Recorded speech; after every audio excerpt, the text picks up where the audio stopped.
Rosanna's got it. So we're good to go. All right. Well, let's see here. Welcome, everybody. Roger is not able to be here today, so I will be running the meeting. So let's go ahead and do our roll call, Dustin.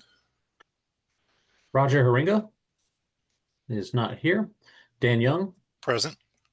Thank you. John Hall let us know that he wouldn't be able to make this meeting. He's triple booked. Joe Mayo. Let me get my attendees list up. 1 second.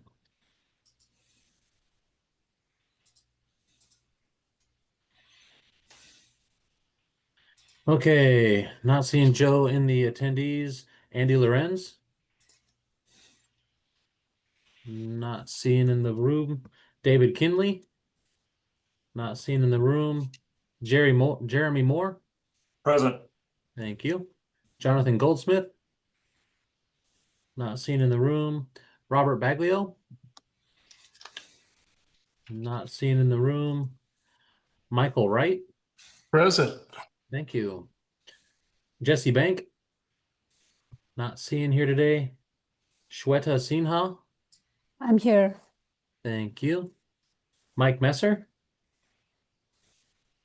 Not seeing. David Lynham. Not seeing. Dave Kokot. Not seeing in the room today.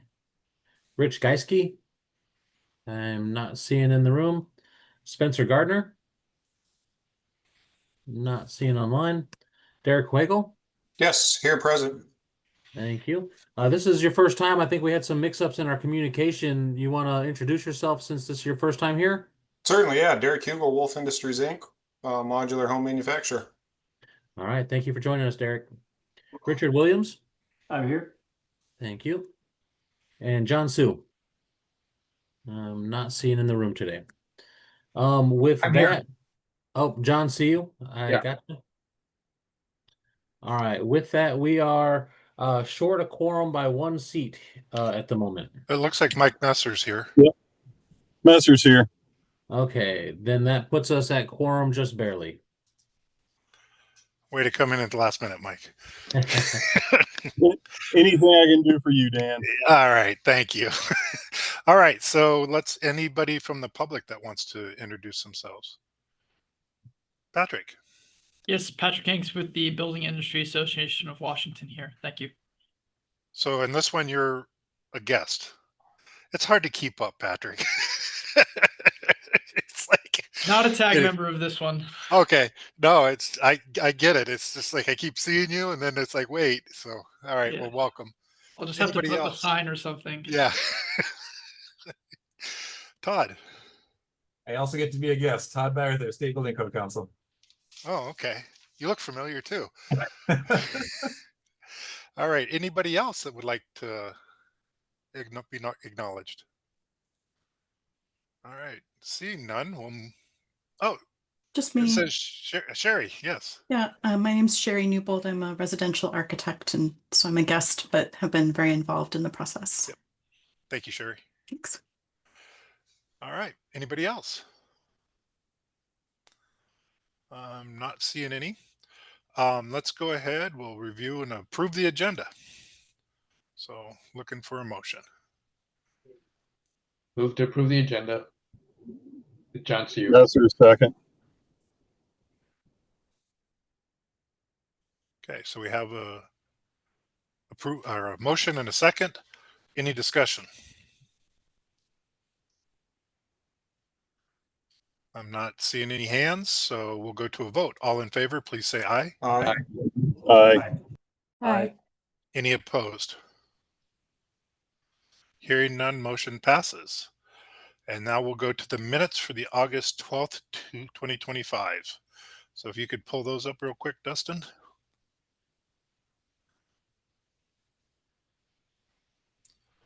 Short and sweet.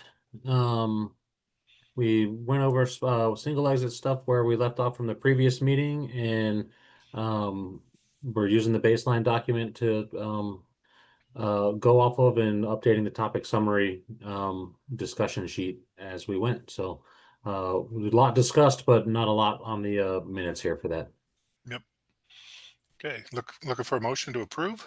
So moved. John Hsu. Second, Richard Williams. Okay, we got a motion and a second. Any discussion or changes that need to be made?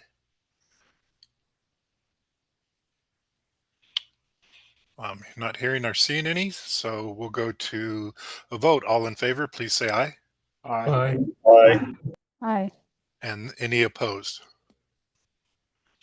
Hearing none, motion passes. Okay. And then All right. yep, the multiplex housing work. All right, so at not last meeting, but the meeting previous, we decided to break our meetings into multiplex housing specific topics and single exit specific topics. Last week we discussed the single exits topic specific or individually, and now we're back with our multiplex housing. I'm going to bring up the baseline doc, which is in its revision 2 format. And I have a couple documents. I have the topic summary to look at.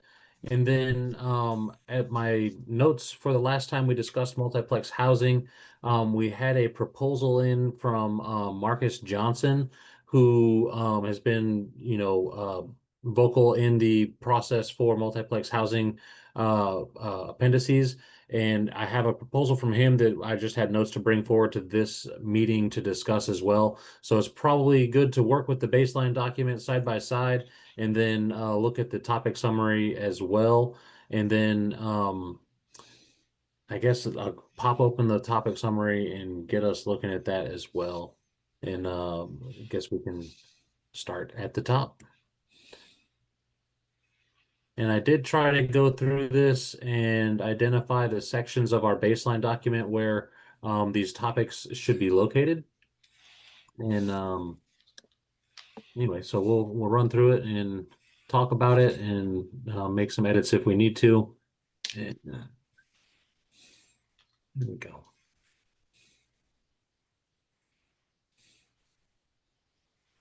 All right. Roger's been doing a really good job of leading these meetings, and so I'm gonna try to pick up where he left off on this one. Let me check my notes real quick for that last minute.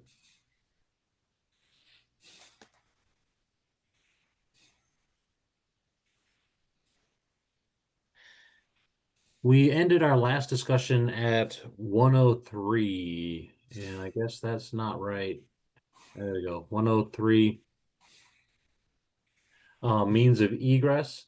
And I guess we can pick it up there unless we want to go through the list at the top. The list has been fleshed out a little bit more since the last time we looked at it. And so how does this group wish to proceed as I present this stuff? My thought would be to do a quick review for those that don't remember or missed it. Just a quick summary of that, if you Okay. could. So in we basically just were going over these topic points section by section. You'll see a lot of that in the topic summary off here to the right, point by point. So running through earlier, we are proposing an appendix for multiplex housing or multiplex buildings in the IRC. In the general section 101, we talked about the scoping of that. We're in this section, we're looking at, where, what types of modifications are allowed, what types of use are allowed inside this, and specifically kind of defining multiplex houses. Then we got into fire protection features. We've kind of skipped around on this one a little bit, but some of the topics discussed here are what areas of the building are allowed to communicate with the dwelling units and the stairwells and the elevator shafts. Then we also had in here discussions on how many of these multiplex buildings could be attached to one another. So with firewalls in between, essentially creating separate buildings, but to the naked eye would appear to be one building. And so I've tried to group those topics into these chapters here. as we get into 103, the means of egress, these individual sections are listed on our discussion topic sheet. And so I guess I'd like to just start at the top of our discussion sheet and leave it up to folks to, because I'm not well versed in what's been prepared for this document here. So I'm going to stumble on some of the reasoning why it's written the way it is. But I'm going to try to lead us through with the topics for discussion sheet and try to get some consensus on that. Run with That's it, Dustin, if you All don't right. mind. This is my first meeting. I have a lot of experience building these things or trying to fit this code to our product. Mhm. So I got some real life examples, but I don't want to disrupt the meeting. So go with your flow and then I'll just try and pipe up as needed. All righty. So looking at the I guess start at the top of our discussion sheet so we can start putting in some comments and the stuff that we've discussed here. The definition of multiplex. So we have some legislation saying that multiplex housing means a building with up to 6 dwelling units consolidated into a single structure with common walls and floors and a functional primary street entrance, or a building of up to 3 stories containing up to 6 dwelling units consolidated into a single structure. For what we're proposing for the appendix here, you'll see language to strike or a building of up to 3 stories containing up to 6 dwelling units consolidated. I believe that we are trying to get these. Here we go. No, I'm sorry, guys. I guess we don't have a specific definition proposed for here. So should we add Dustin, a yes? sorry, it's up above. It's in the section above this section. So you keep on scrolling up, right? Keep on oh, Oh, yep, sorry. yep, So yeah, part right one, here. the base code modifications. Thank you, Marcus. And as we look at this, Marcus, now that I see you're here, your proposal that we have, I have it ready to share today. Can we talk about your proposal as compared to what we're going through as we just kind of run through these discussion topics? Yeah, happy to use Okay. So I think that everybody is feeling okay with the definition of multiplex there. The number of units was discussed. The height limitations are discussed. Is there any more discussion that we would like to have on this definition? Yes, and I'm not sure where it fit in here, but I have put together a project in the city of Vancouver where we went to the state L&I to get plan approvals for a fourplex. We joined them with a deck, so we had one exterior set of stairs going up, and it was 2 fourplexes in our mind, combined with a deck, sharing them. It was like 12-foot wide deck. And they said that is an 8plex. So if there is not some clarity on definition of these buildings being attached or not, it would be nice to have some definition on what attached looks like. We had a fourplex comprised of 4 boxes sitting about 12 feet outside the firewall separation, right? It was further than 10 feet from the other fourplex. And the city of Vancouver said, nope, that's an 8plex, which would then put this project that we're trying to do outside of what this goal is trying to accomplish. Okay, Angela, you have your hand up. I was just gonna ask on that he's proposing. I mean, it is. I mean, we would call it an 8plex too. It's connected by a deck, and fire doesn't know the difference.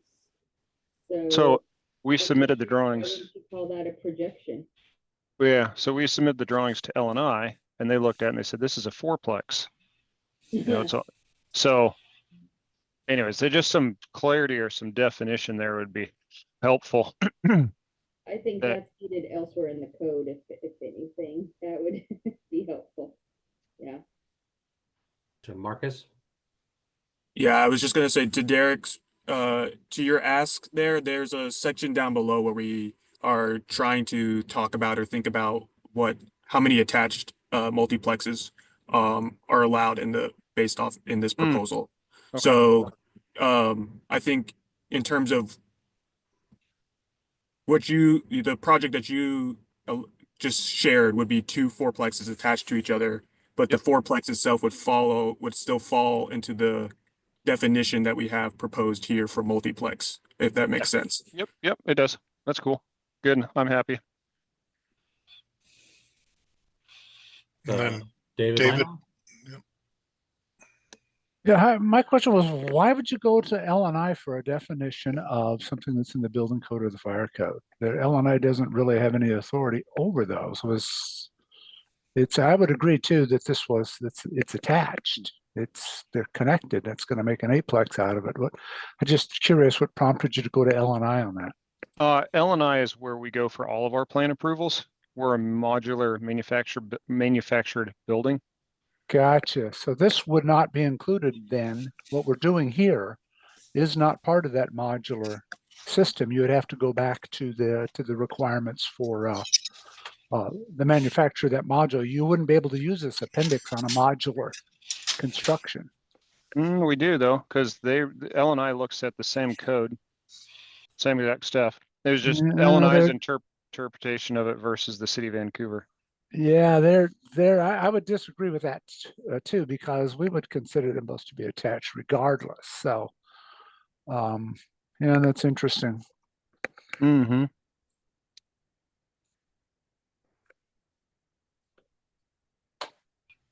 And then John, you had your hand up. Yeah, I just want to throw in there that it would kind of depend on the configuration of that deck and stair, particularly if they're being used for egress for a couple of the units. Then does that constitute, if they're shared, then does that constitute fourplexes or eightplexes? And so I think there's some, it depends on whether or not those would be considered 4 or 8 under this, even under this appendix. So there's going to be some interpretation there, and I don't know. Yeah, we deal with the separations later, but I'm not certain we're going to be able to craft language that covers, all cases. So we're going to have to think about that one. Okay. Okay. So, Angela's got her hand up. I just had a quick, just because listen, I know this is outside the scope of this a little bit. I mean, just this example, but again, we're talking about the structure. And so when you take that to L&I, aren't the structures independent of the deck? Isn't the deck an added sort of feature after the fact, after they have approved your prefab design? Correct. It was not a master plan as in this was being built over and over again. We showed them exactly what's going on. We're connecting them with 2 decks, and L&I said, no, that's a fourplex. What do you mean? So anyway, it was, I just talking more about the structure. So I think we're safe to kind of move on with the way it goes. Yeah. Yep. And so if we address the how we get close to one another with these buildings later on in the code, this definition we're seeing here before us is looking okay for folks in the game? I think so. Okay. I think so, yeah. Looks like Richard has his hand up. Yeah, Angela, I don't know if others are experiencing this, but I'm having a little bit of a hard time hearing you. Your microphone sounds a bit muffled. Pretty quiet. Okay. Good. So I do have a question on this one, Dustin, because we have legislation that has a definition and then we have a definition. How does that work? I think that as long as we are not running afoul with our definition of the legislative definition, that we can have some differences there as long as it doesn't change the regulation as compared to legislation. John?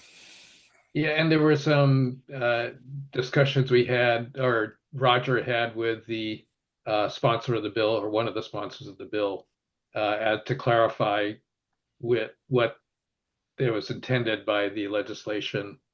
And I think that what's being proposed here is somewhat the result of also that conversation.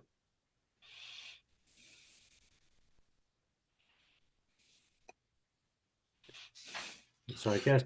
Yeah. And then I'm looking at, because of that definition doesn't include the part with a functional primary street entrance.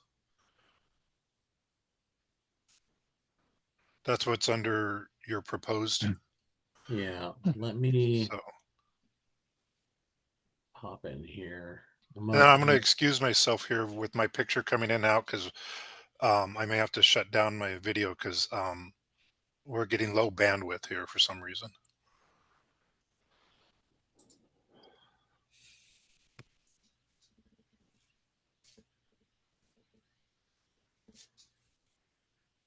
So this one for the definition is listed as Roger's proposal.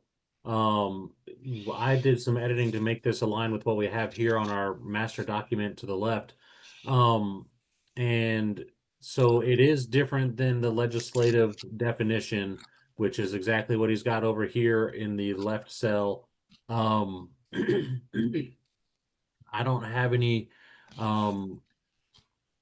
indication why the rest of that definition is struck through there in John, go ahead. As long as we deal with the issue, somewhere in the rest of the appendix, I don't think it necessarily needs to be part of the definition. Okay. So as long as we deal with whatever we decide a functional entrance means. It means it has to be able to open. Yeah. So I think we deal with that through the means of egress stuff. And likewise, there's a question of, do you put in the number of stories and things like that? I think the last section that I've got here, we've got that in there, or the last version that you're showing there. So I think that's still okay. I would say that I've had projects where it doesn't necessarily open onto the street entrance. It might be a side alley, or it might be something besides a street. So that would be my input on that. Roger's proposal, or right there in that one. Functional primary street entrance. So you said you had them opening up onto alleys and other, or a common courtyard, right, where we've done them centered around a cluster development, and you've got, say, a threeplex that you're trying to build, and it's opening onto a courtyard. Mark's got his hand up. Okay. We'll go Jeremy first, and then Marcus. Yes, thank you. Yeah, I agree with John. I think we can clarify this in the means of egress portion, and then to piggyback off what Derek said, that was my thoughts exactly. That definition where it says primary street entrance, I think the intent probably was more of a means of egress that could be a single primary entrance, but right. With the different sizes of towns and developments, there could be that primary entrance could discharge into an alley or into a larger courtyard as part of a PRD or something. So it's actually would be more limiting when we could deal with it as a means of egress issue to make sure we get them out of the building accordingly. Gotcha. Marcus? I think Jeremy and Derek said what I was going to say very well. So Awesome. David?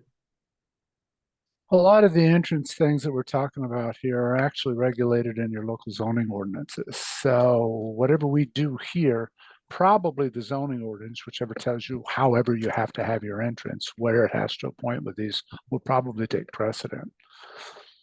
It will, but it's tough when they conflict each other. It is, and we don't want to make anything that's going to conflict with the zoning. I think we have to clean that step every day. So maybe this should look like something that says something shall be established by local zoning ordinance or something like that. I think if we focus on, like what John said, take care of this in the means of egress, and then we just have to clarify how many means of egress, what that looks like, how it's protected, and then I don't think we need to necessarily speak to zoning codes or anything. That's going to dictate where that entrance can be, the orientation of the building on the lot. But we want to focus on the means of egress out of these buildings, and the building code is really no difference than like a single family home or duplex. We don't dictate, where their front door has to face. Yet some zoning codes might dictate where their driveway can be versus their front door based on their address, things of that nature. So I'm thinking that's very true. I just don't want to do anything that's going to mark up our zoning codes, because that's nasty to work through. Yep, I agree. Conflicts are tough to deal with. I agree. All right, so I think we're happy with the definition of multiplex included here. We'll handle the differences in the legislative definition versus what we have here in further means of egress sections. So next on our discussion topic is the number of stories. I think that we're all pretty well in alignment on what this should entail. I want But 4. you I'm just want kidding. 4? I'm just- All right. So we have the number of stories is included in the definition, but it's also included in 101.1 number 4 here. Building shall not exceed 3 stories above grade plane and shall not exceed 60 feet in height. I think we have a 60 feet in height later on down here as well. I can pop this one out of order there and get it right up here. All right, so are we all okay with 3 stories to maintain its presence in the IRC? We don't feel like we need to add the 4th story. All right, No. awesome. We gotta add a 60 little humor in a dry conversation. Yes, I can appreciate the levity. For the 60 feet, that just goes hand in hand with the 3 stories. We're all in alignment with 60 feet on there. I'm not the whole tied to the 60 feet, good or bad, but I'm just curious why there is a limit. Partially for the type of construction, and I think also it's a sprinkler issue. Getting your water pressures to push up that high. I think it has to do with the 13R system. Mm. 13Rs are limited to 60 feet. Okay, you bet. Because I can't imagine 3 stories of 20 feet tall. It just seems really weird, but yeah, perfect. Leave it there.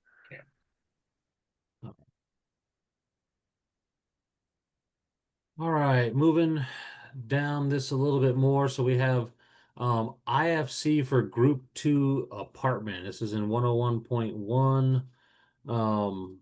Scoping. I'm not quite understanding the note here. I'd have to read back through a little bit. Or is this in a 10? No. Marcus, go ahead. Yeah, I think this has to do, this is the 101.1's 2, where the second one where it says use of any portion of the building is limited to residential apartment use only with no common use areas. And I think we had a kind of robust conversation in the last meeting around the multiplex conversation of just making sure that this in the IRC is just focused on residential dwelling units, essentially apartment type housing, and not allowing kind of other occupancies Like home business and stuff like that. to enter in. John, go ahead. Yeah, no, I'm pointing. I think the language, if it's that, specifically that note, it's in that second paragraph. There, it refers to shall comply with the IFC for R2s. So that, and I'm not sure what all that involves, but I think that's why that comment is there. When you're referring to the comment, you guys are talking about the no common use areas? No, no, this is all about the item in the spreadsheet there, or the table talks about IFC for group R2 apartments and Got it. using the IFC for that. And I think that's reference to that very last phrase in the second paragraph there. Not complying with all the above shall be designed in accordance. You basically get kicked out and you got to go follow the fire code. Well, unless otherwise specified, you gotta comply with the fire code. That's, Yep. hydrants and whatever else, water Mhm. pressure. I do have a comment on that one.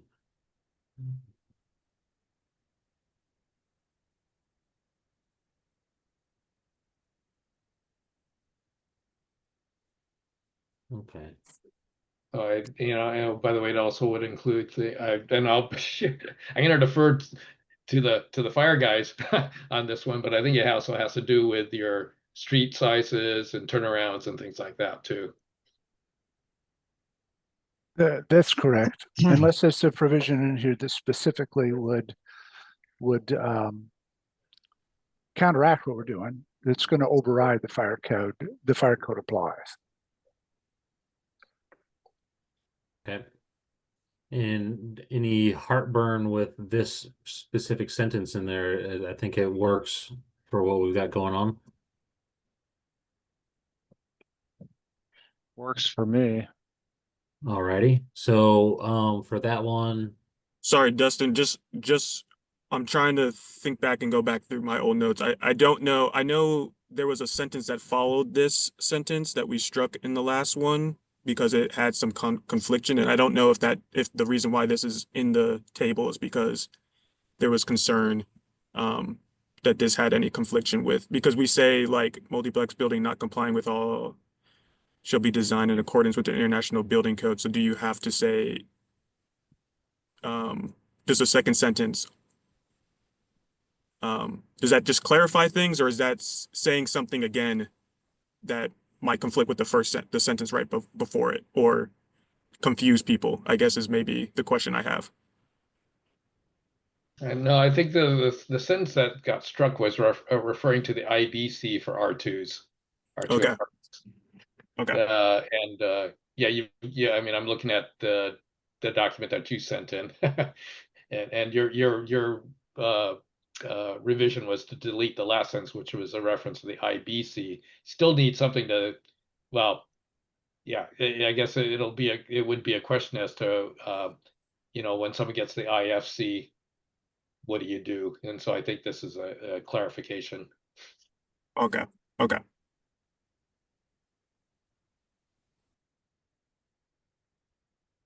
okay.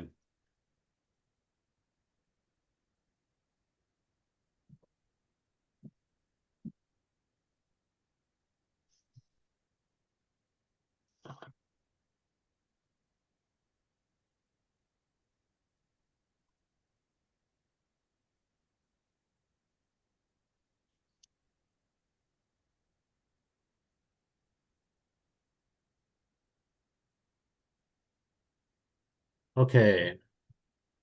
Any other discussion further on the IFC for group R2 comment there?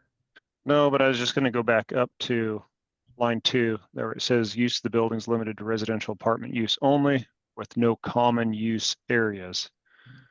And I could see, say, like a trash can area that's maybe not inside of, but it's inside the footprint, or an alcove from the building, and maybe the roof covers it. Just maybe a little clarity around that, or is there any reason not to strike the no common use areas? Well, I don't have a strong opinion on that, but I know I see some hands coming up. Angela? So originally, can you hear me better? Yes. Yes, way better. Okay. Okay. So originally we had put that in because also the original proposal had no internal circulation areas, which I know that's Which makes sense. That's going to be changed, I believe, to allow for interior stairs and things like that. And so in that case, I think it had been discussed that maybe it would make sense to allow, say, a laundry room or something like that. It's just something that will have to be addressed as far as the separations required, any opening protections if we're going to go that route. So it's just an addition, but originally it was in there because, again, with no interior circulation, you wouldn't necessarily have those common spaces. Right. Like I just look at stairs, some local jurisdiction. Well, the stairs are common use. Everyone's using these stairs to get to the upstairs, Right. With interior, with interior circulation, it's a different story. No, I'm talking even exterior stairs. Multiple people are using it.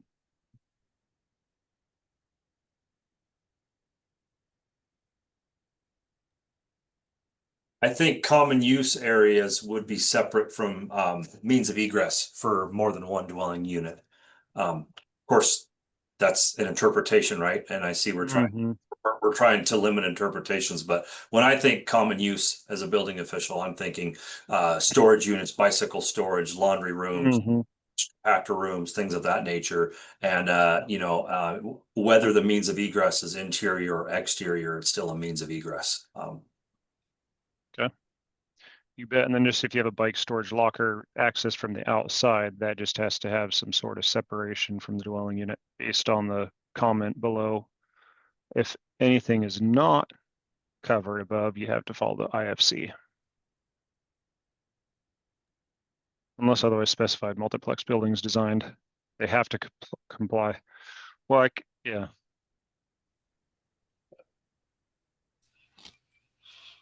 Well, I can see some local building officials taking that comment below that we have highlighted in purple and applying the whole project falls out of this appendix, and now you have to go follow all of the fire code for everything. And yeah. I don't know if that's the case or not. Maybe I'm speaking out of turn. Go ahead, David. Yeah, thanks. Some of the comments you talked about tours is, absolutely the stairs that are outside of the providing exiting, that's part of the exiting system. I'm fortunate enough to be able to be the building official and the fire marshal. It's pretty clear. I can't imagine a building official saying that that's a common use area when it's part of the exiting system. But, actually they could put, you can get these apartment, you talk about laundry rooms and so forth. The original intent of these is they're built like it's a fourplex. These are 4 homes together. And 4 separate homes don't have common areas. They don't have common laundry rooms. They don't have that kind of stuff. And everywhere that you have that is a place that there isn't anybody watching over it like you have in a single family dwelling. I mean, you get the apartment unit washer dryers. I mean, they go in everywhere. Storage areas, yeah, we're going to look really carefully with those because storage can get out of hand in just a hurry. And that's such it's a wonderful area for something bad to happen, something to start. So we would consider the storage, if it's associated with an individual apartment, isn't going to be a common use area. But if you've got an area that is a storage area, I don't know that that's really within the scope of what they wanted to do with this. So that, down floor, you got bicycle storage and you've got other storage areas. It's kind of stretching it a little bit there. But I would, to me, it's clear that the exiting systems, if they're on the outside, is part of the exiting and not common use. The common use would be, you've got a relaxation area, you've got a library, you've got a joint library, you've got, this is a community room, things like that. I think that's what our common use areas are looking for. John. Yeah, I think part of the intent of this also was, well, first of all, item 2, and by the way, Dustin, this is down lower on your spreadsheet there, 101.1 number 2. The part of the intent here was to limit, as David kind of said, the exposure to places that are not ordinarily occupied, so that you don't have eyes on it all the time. So that was part of it. I think, though, understanding, and someone else mentioned, conflicting with zoning stuff. The problem that I think some jurisdictions may run into is the requirement that certain common use areas be, installed or whatever in a building. So trash pickup rooms and things like that of buildings of a certain size. I don't know if that goes down to this size, but I know that happens in some jurisdictions. So we probably want to something we could consider is not necessarily prohibiting them, but limiting them at least to something that's whatever we think is reasonable. You could put a definition of the common use areas too. We probably don't want to do that because then it starts, expanding how it gets used in other places. True. Common use is defined in the IBC already, and I don't know how much of the IBC we want to throw into the IRC or just let the local jurisdictions use that as a resource. I don't know, just food for thought. Done. Common use is defined in Chapter 11 of the IRC. Angela? there's already common use areas allowed in the IRC for townhouses, I believe.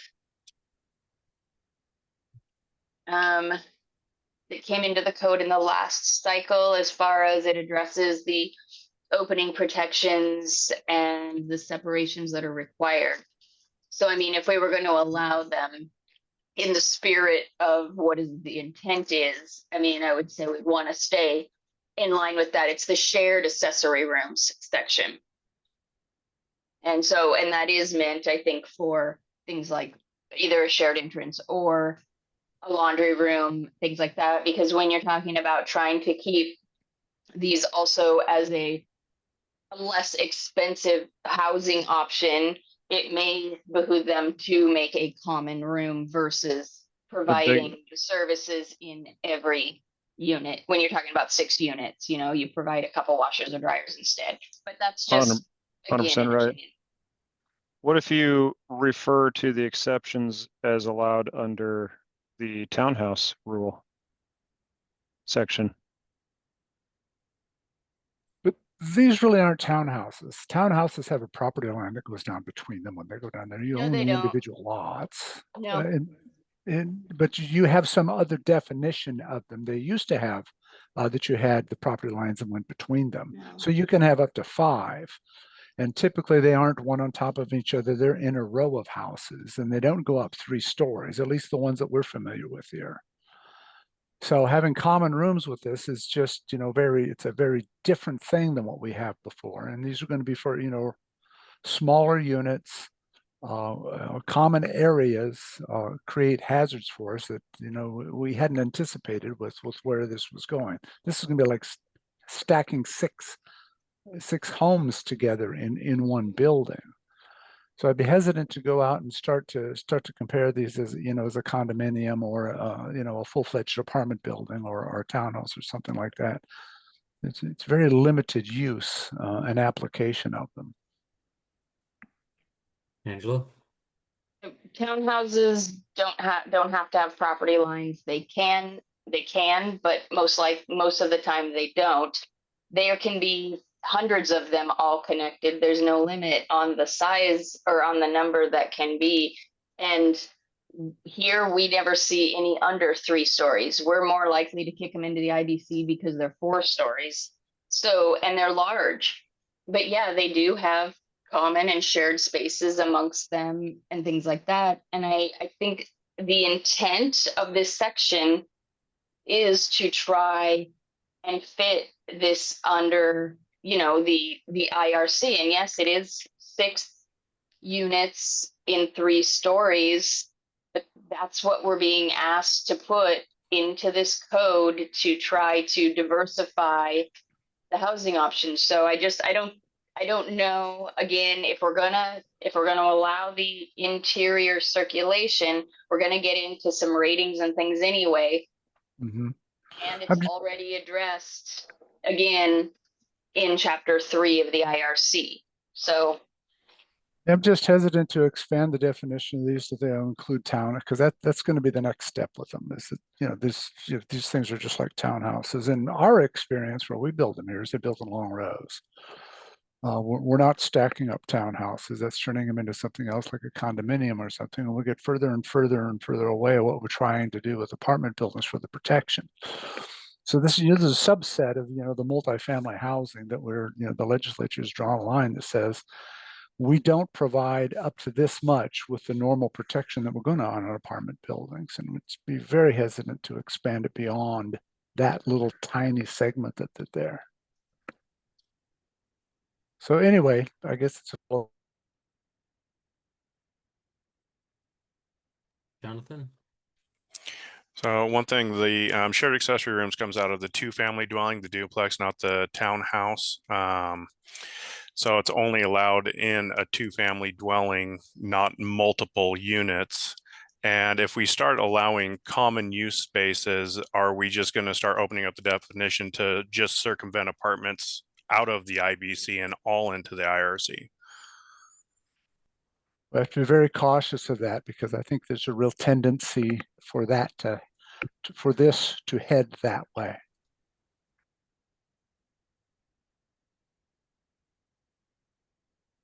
Richard. Yeah, you also need to consider that once you add common use spaces to this building, you're subject to full accessibility requirements for those spaces. So that does, to me, kind of cross that line and put us more into something that would be constructed out of the IBC. So it's something to keep in mind on that. John. Yeah, just coming back to, we've been giving our marching orders that we are supposed to do something between the IRC and the IBC with the, shall I say, much closer to the IRC than the IBC. As long as we protect them, limit them, if we limit the size, we can do a whole lot of things to limit them. And we protect them, you separate them. And by the way, at least for now, the current proposal is that they're sprinklered. Then I think we've mostly dealt with the hazard. Again, as long as we can put some limitations on it.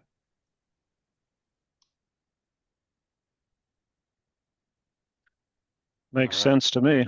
Yeah, if the sprinklers go away, then I'm, certainly might want to revisit that. But I think that's a big thing in its favor. So for this one, so we're still kind of focusing on 101.1 number 2. Should we put a pin in there for the discussion on common use areas and whether or not they should be allowed or not allowed? Sure, I'd be okay with that, but also with the caveat that we discuss any limitations on them. It's not just whether they're allowed or yes, you have to decide if they're allowed, then what are the limitations? I second that motion.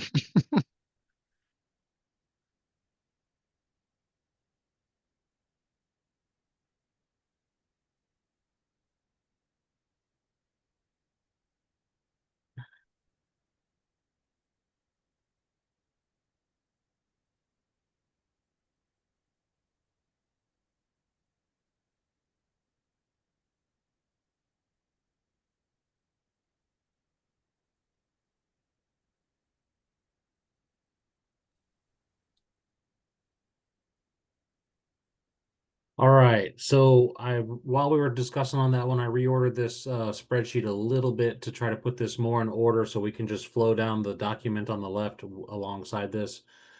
So instead of popping down further, let's talk about the interior stairs or corridors, except when located fully within inside a dwelling unit. This is 101.1 number 1. We have some comment on this one. We were looking to continue the discussion on this item as well, based on that comment there. What are the thoughts on interior stairs or corridors that are communicating with everything? John Sue. Yeah, last I recall, we said there was certainly a lot of sentiment to allow it. And so I think it comes back to what are the construction requirements going to be and how do we get them in here? Because I don't think we want unprotected exit paths. That would ordinarily, the IBC would require them. And the IRC doesn't even contemplate them because they don't have common exits in the IRC. So I think we do need to think about what kind of protection we're going to require for them.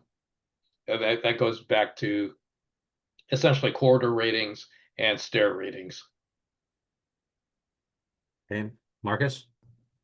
Yeah, I was just gonna say my memory of this is when the last time we talked about this, Roger had kind of asked if there was anybody that was within the meeting that was willing to work on kind of providing some language to kind of work off of. I don't know if I can't remember who that was or who might have picked that up and whether they've worked on gotten that language yet, but that's why some of these that's why like my proposal document exists, because the last time we talked about some of these topics, Roger had asked if anybody was willing, and I suggested some language on some of the stuff below, but I think somebody else picked up this topic, so I didn't touch this one. Gotcha. Well, Necessarily. I don't have a good note on who might have picked that one up. And I haven't received any documents to address it. So I can follow up with that one, but maybe it would be best to put a pin in it. And it sounds like this particular provision will be driven by the construction requirements and exit pathways. And so I can go back and check in and see who might have been volunteered for that one and bring this back with a little bit more ammunition in the cannon to discuss. All right.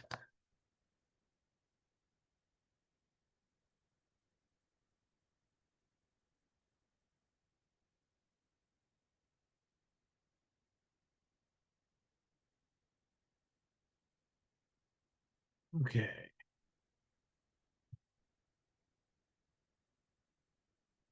So moving on, we've hit 101.1 number 2 for a bit. We talked about the residential apartment use only, the no common use space. We talked about the 3 stories and 60 feet. We're in a pretty good agreement on that one. And that's for the most part all of 101.1. And we've got a couple sections to come back and look at on that a little bit further down the road.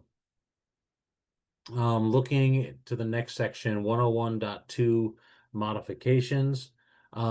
This one I don't have any notes on.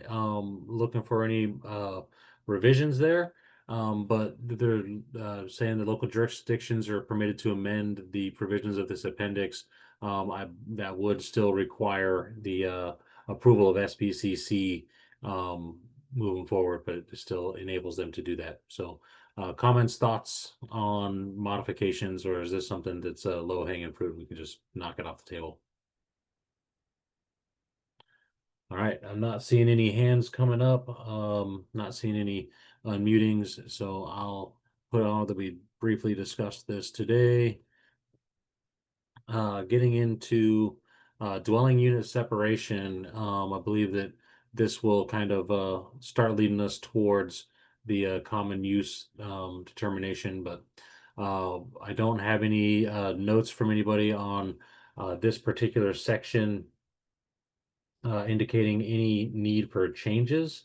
I have a note on continuity, but dwelling unit separations, the dwelling units in multiplex buildings shall be separated from each other by wall and floor assemblies having not less than a 1-hour fire resistance rating in accordance with one of the following. The prescriptive fire resistance rated assemblies in section 721 of the IBC were tested per ASTM E119 or UL 263 or were established by an analytical method in accordance with section 703.2.2 of the IBC. Any thoughts on that section, or should we mark it as we talked about it, but no heartburn on its content?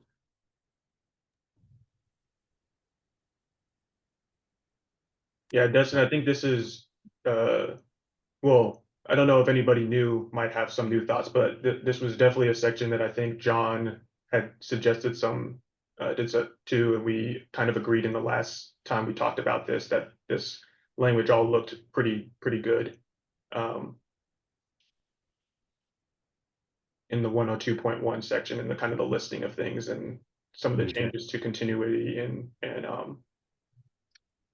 penetrations. John? Yeah, if we're going to do it when we, this is where you would address probably Derek's question about what's attachment, how do you connect them, or the separation between, are you allowed to have something that bridges between 2 of these buildings?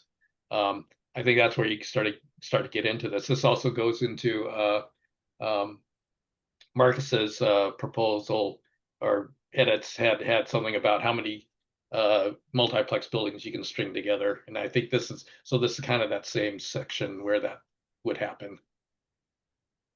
Okay.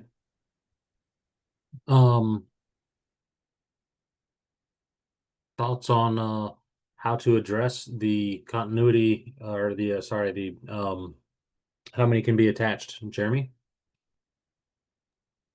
Just thinking out loud, if the 1 hour separation, the verbiage here and everything tracks with the IRC, it also gives provisions to use the IBC for the analytical method. I like that. So this all works really well. It was well thought out and worded to correlate with the IRC.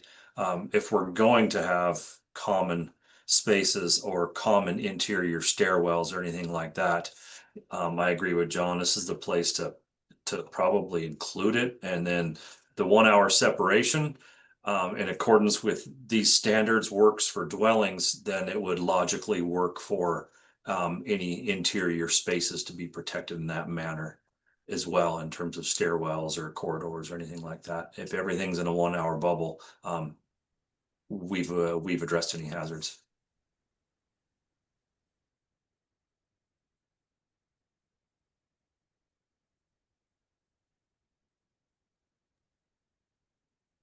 Continuing on that, thinking out loud, if you did have some sort of connection between these structures with, say, a deck or whatever, you could put some provision as long as it's a fire resistant material, or yeah, had some sort of rating, say as a concrete deck or made out of steel or something that was more fire resistant. Yeah, to piggyback off of what Derek was talking about earlier on the 2 fourplexes, I mean, realistically, if the 2 fourplexes were separated in accordance with fire separation distance and the decks or projections were all non-combustible, what's the risk, right? If you've got non-combustible stuff adjoining the two and the buildings themselves are separated in accordance with the code already in terms of distance, be a valid discussion to have. That was our whole discussion while we went down that route originally, but City of Vancouver was like, oh, gotta have it as an 8-plex. David? Oh, thanks. Yeah, I'm looking here for the, tell me about what section exactly, are we talking about the top part that's in purple here for the continuity? I would agree with that, but I'm missing the section here where we're talking about connecting these together. Well, that would be a section we don't necessarily have specifically addressed. Okay, gotcha. If I pull over here, Marcus's draft work, he does have a section here, 102.2, for multiplex building separation. It talks about attaching no more than 12, but I don't think that we address within that language I just had up what we can do for the projections out there, like projections between of non-combustible material allowed, or so on and so forth. Yeah. So I think for this too, again, and we keep going back to whether or not it was connected as an 8-plex, that's going to be a local jurisdiction that's going to decide that. The IRC covers the construction of projections into required setbacks. So that's what should prevail. If you want to connect these two, and again, where our resistance to it is that now we're turning these into apartment buildings of, dozens, perhaps dozens of units, and that was never the intent of this thing. So the separation between them should be in accordance with the IRC and the requirements for extensions into that setback distance for fire resistive construction.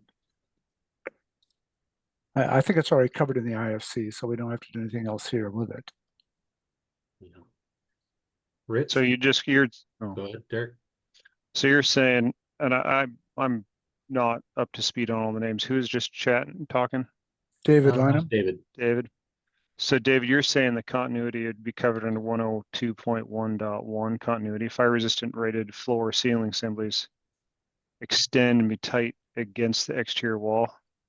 So you're saying that deck would be fire resistant and extend to the other floor or the other. What I'm saying is that if the decks that you have on there that you're required to be, they are either attached where they go over and then extend to the other building, or any of the extensions that you have into required setbacks for the fire resistant construction will be in accordance with the IRC. And so if you're attaching dwellings to dwellings, they are attached together, and you're going to end up with the 8-plex in some of the jurisdiction, which is something you didn't want to do.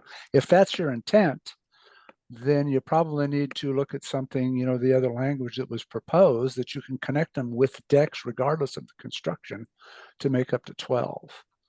I think that's a little bit outside of what they intended to do with these things, because all we're doing with that is creating apartment buildings constructed with the IRC, and we couldn't support that. IBC. Yeah. I'm sorry, you're right, IBC, thank you.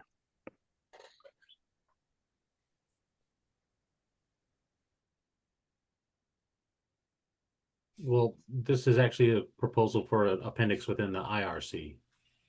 You're right. But this is, we're creeping really, incrementally closer to turning what was intended to be a tenement housing here to turning it into, a full-fledged apartment building constructed in accordance with the IRC. So if these are going to be constructed with the IRC, projections into those required separations and the distance to setbacks for fire-resistive construction of the IRC needs to apply. So if you're going to connect dwellings to dwellings, that's an incremental step towards removing the fire protection requirements that we've already built into these apartments. And you will end up with big buildings constructed in accordance with IRC, not the IBC, which wasn't the intent. These are for small discrete units to be able to be used. Rich? Yeah, thanks. I guess I'm looking at this section on dwelling unit separation. I'm going back to the previous section we were just talking about with common use areas. And this is talking about separation between dwelling units, and it's not really anticipating common use areas and separations between dwelling units and those common use areas. So if we're talking about wanting to allow common use areas, then what's that required separation between a dwelling unit and that common use area? So again, I think, things within the habitable space or the conditioned space would be considered common use and should be outside the scope of this.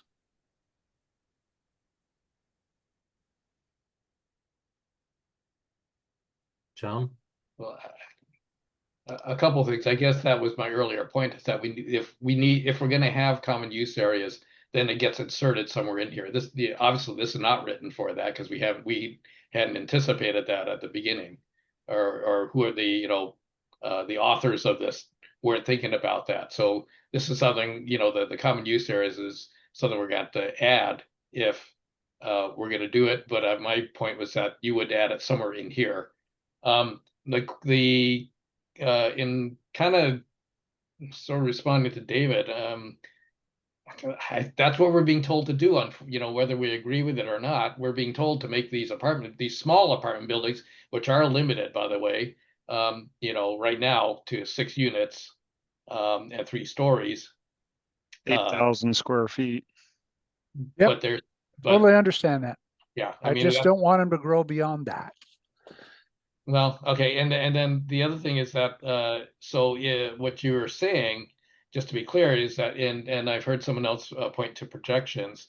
I mean, that would mean that the configuration that Derek is talking about, and whether we agree with it or not, would require 2 feet, actually 4 feet between projecting decks space. Your projections can't be within 2 feet of the assumed property line between the buildings. So those would all be prohibited under if that's what we were to say, and whether we agree with it or not. I just want to point that out. That's the consequence of what we decide. Yeah, and that is where I was going with that, is that they need to be in compliance with the IRC so that we don't build huge apartment buildings that are individual units of these small limited use things. So if you've got them and they're connecting the buildings and they're built within the the setbacks according to the IRC, they wouldn't be allowed. And just like you were explaining there, I don't disagree with anything that you just said. We just want to be very careful not to increase this scope to something that we don't intend it to be. Derek? Yeah, just kind of an interesting thought exercise I had with this from a practicality perspective. If you have a 100-lot subdivision and you've got a property line right down the center, you got 5 foot to each building on either side. Let's say you had a side entrance with a concrete slab. You walk up that concrete slab and you go left or you go right. into each dwelling unit. That is IRC building structure all day long. But the second I put an elevated slab and it's in the air, it's now connected. You guys are using a means of egress as a definition of connection. But if that's concrete slab that's poured on the dirt on the ground, it's no longer called connected buildings. So what just changed from a code perspective when we elevate that egress to the second floor? I think it depends what's underneath. And, you know, do you have windows underneath and things like that? You do get, it's a different fire exposure than if it's open to the sky. So if you have units underneath that deck and you have windows that are facing each other under that deck, their exposure to the heat and things like that is different. Now, is it bad? I don't know. That's something we'd have to look at. Yeah. It is different. Yeah. A couple of other things that you have to look at too. As soon as you put a roof over something, it becomes a storage unit.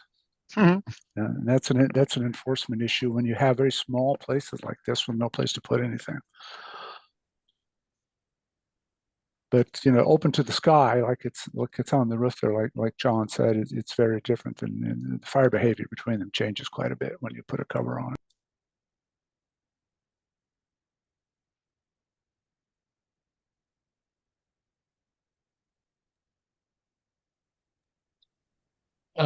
Dustin, if I may suggest again, this is probably,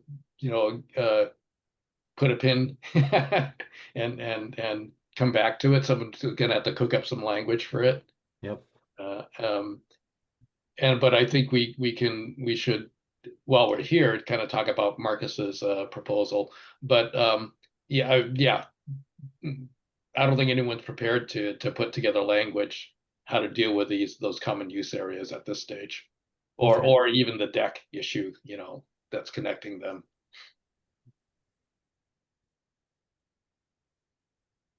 Okay.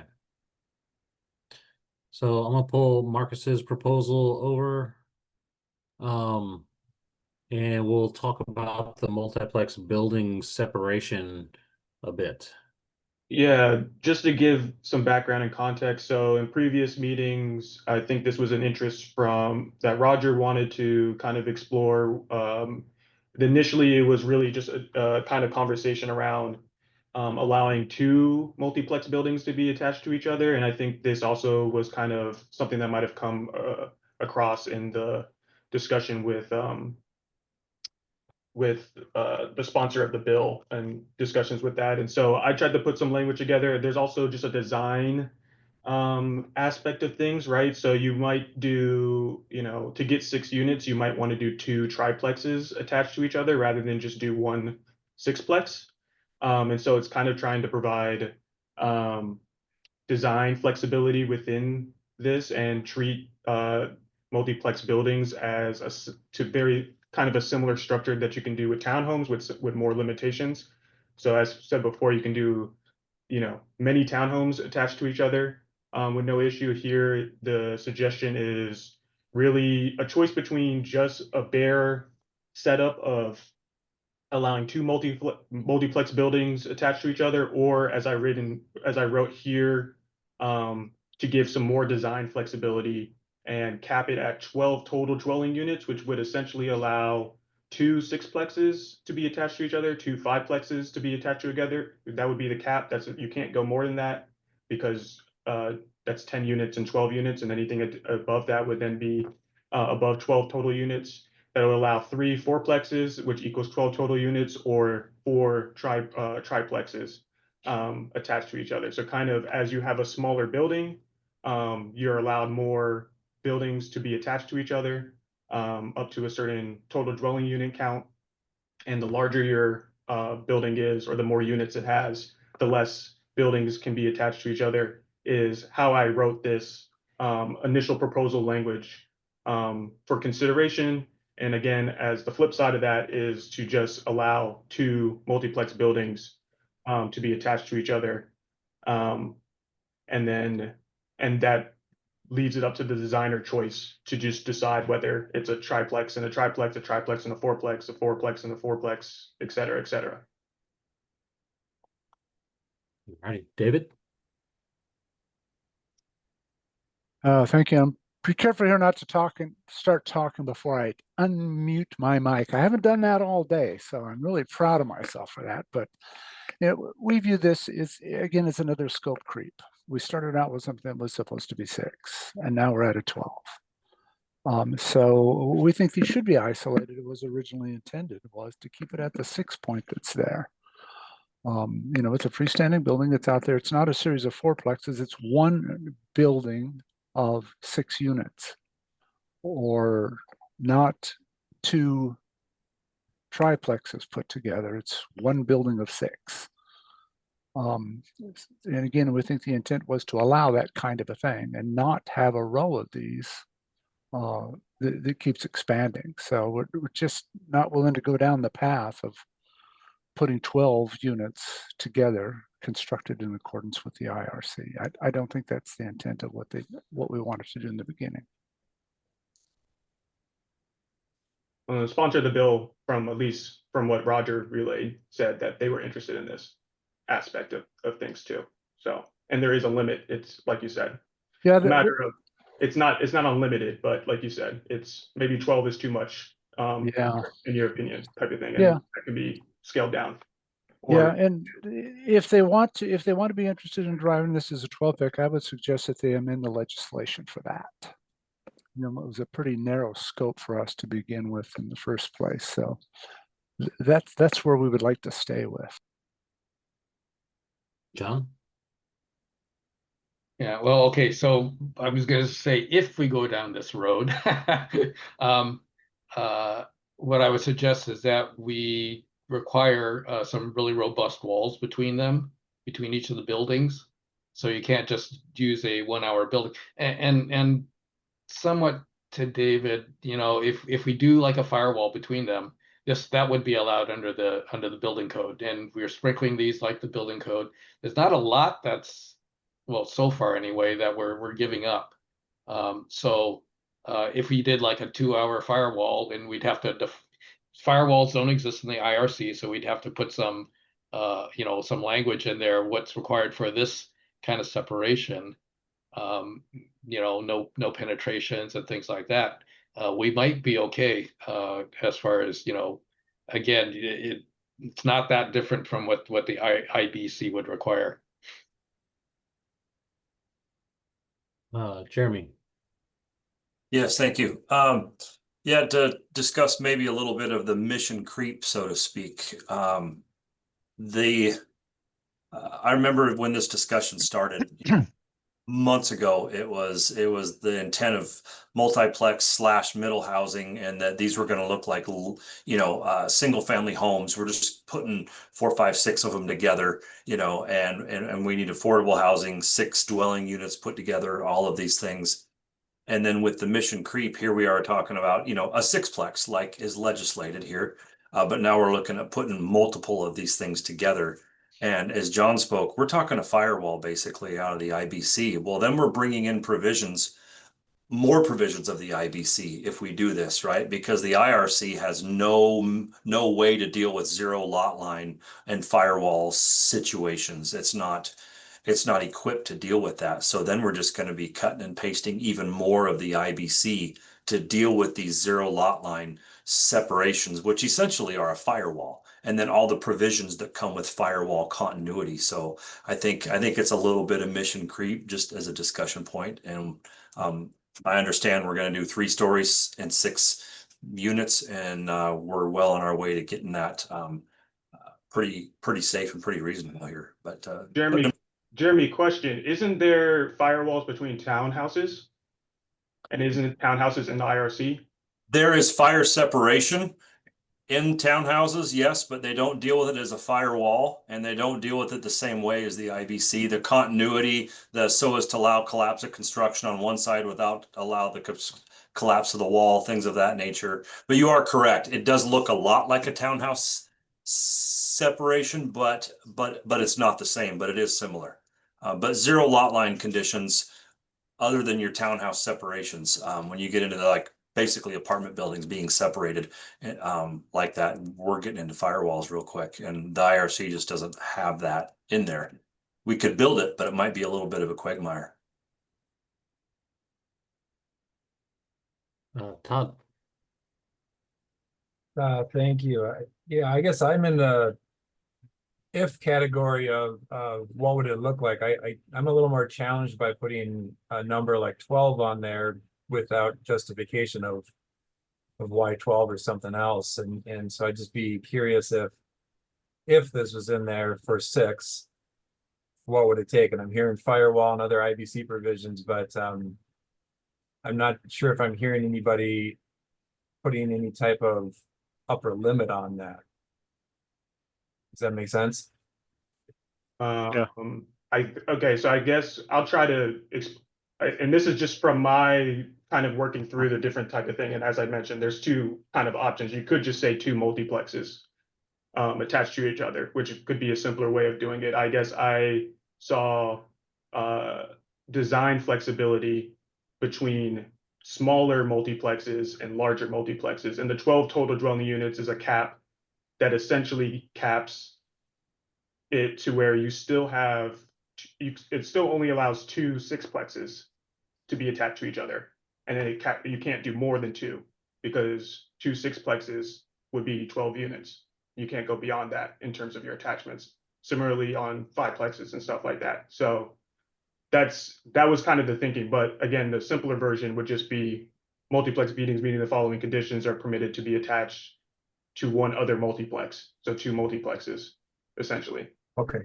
I guess my question was, what's the difference between 12 and 18, right? 2 or 3?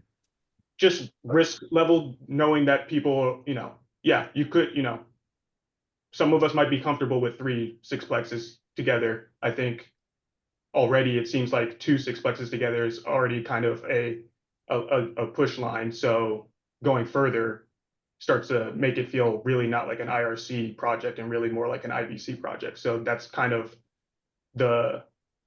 how I landed on 12, was just to basically say 2 sixplexes, that's the most you can do. That's the highest multiplex allowance that is legislated allowed in here. And then kind of scale down from that with design flexibility for smaller multiplex buildings. Thank you.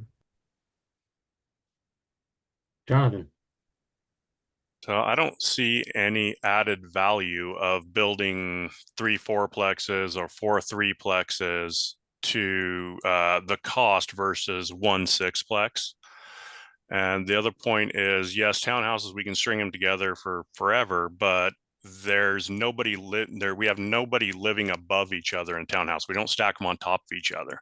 So if we start pushing all these together, now we've got 12 units together with multiple families living above multiple families. I think it's a completely different critter than a townhouse, and we can't treat them the same. Which is why they're sprinkler versus townhouses not being sprinklered. But, and also I would say, at least on the triplex level, I think there is an accessibility standard from a design thing. A lot of people like to do stoops and stuff like that. And once you've hit 4 units or more in for an existing building, then you might have to do ramps and make it first level accessible. So there are design flexibility reasons why you might want to do multiple triplexes rather than a 6plex building. But that's an architectural design kind of. Yeah, but you're still paying multiple GFICs for each building. You're paying multiple exterior walls, which are a lot more expensive to build than interior walls. So I just don't see the cost benefit behind it. I can speak to the cost benefit. Anytime you have additional means of egress, stairways, porches, stoops, all that stuff is built on site. That is our most expensive cost compared to an exterior wall or a GFI. That stuff's all cheap. Thank you. David? Thank you again. Yeah, I think we already have the limit established to how many we can put together built in accordance to the IRC. If you're more than 6, you turn back into an R2 and you go to the IBC. And when we start stringing these together, we're just too far along. You know, if you put 2 triplexes together, if it's 6 singleplexes, if it's 3 once you've got one of these that's built beyond 6, you're beyond the scope of what the original legislation asked us to do. And you know, universally, we're just opposed to creeping past the 6. 12 is too many. 6 was too many, but that's what the legislature gave us was 6. So anything that we do beyond 6, we would be opposed if it was constructed that way, because this essentially is an R2 constructed in accordance with the IRC. You get past 6, we have to return to the IBC again, unless the legislature comes back and gives us some other direction. But that's a tough line for us to start connecting these together once you get beyond the 6 units. What if you gave the power to the local jurisdiction that, hey, the local building official could, or fire marshal could look at it, options connecting them together? They could have done that under the current code today. And anyways, right? Yeah. Yeah. So you would be returning it to what we have today. I mean, we were directed to do this at 6. And see that's, you know, that's the business we're in, is protecting the people. We know we have to have places to live, but we also have to have a minimum level of protection. And beyond 6, we're back to R2.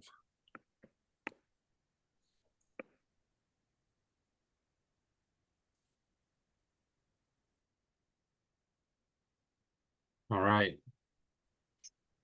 That was a nice, robust discussion. Should we circle back to the building separation?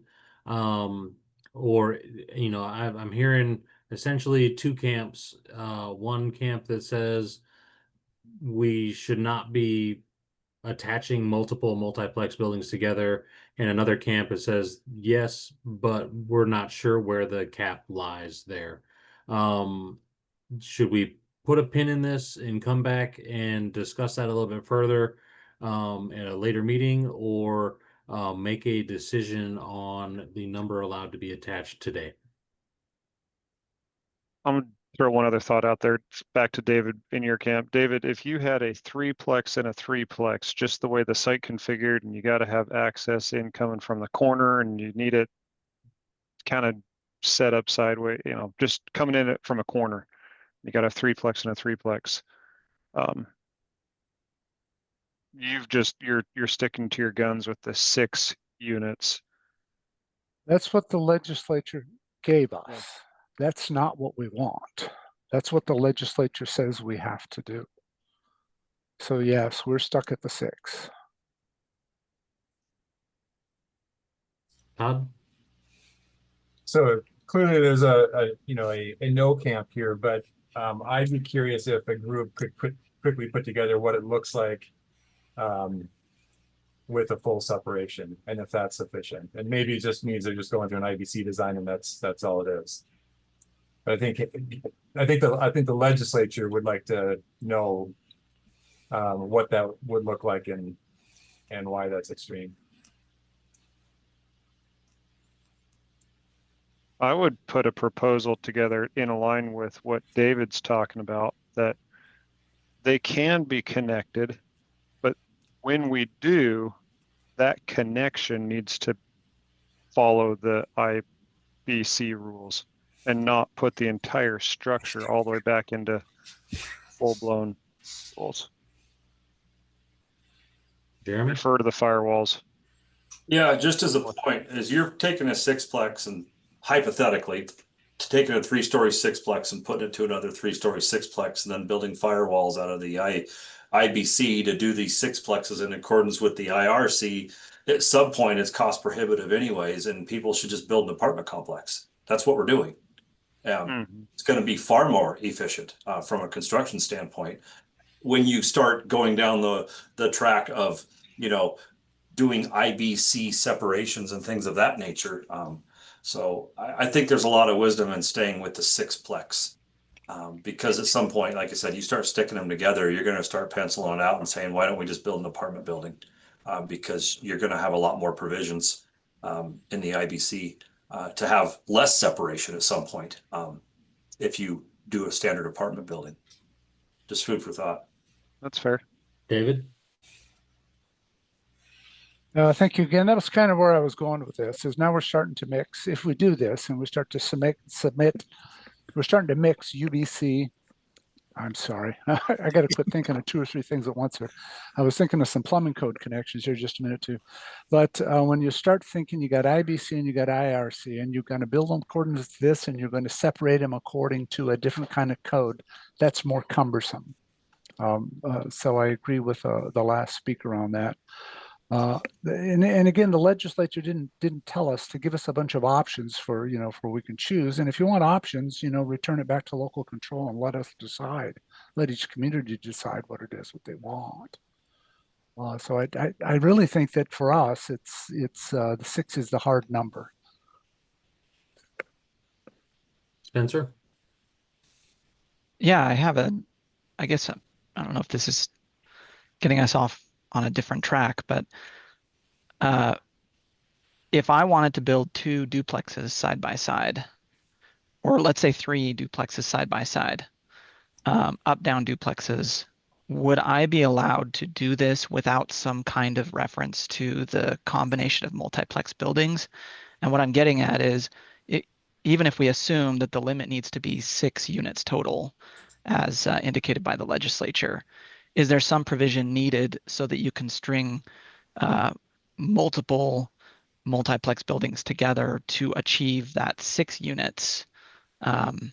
Or would that already be, I'm not an expert in codes in the code here, so would that already be envisioned by what is here? Or is there still a need for some kind of provision for connecting those buildings together? I don't know if that makes sense.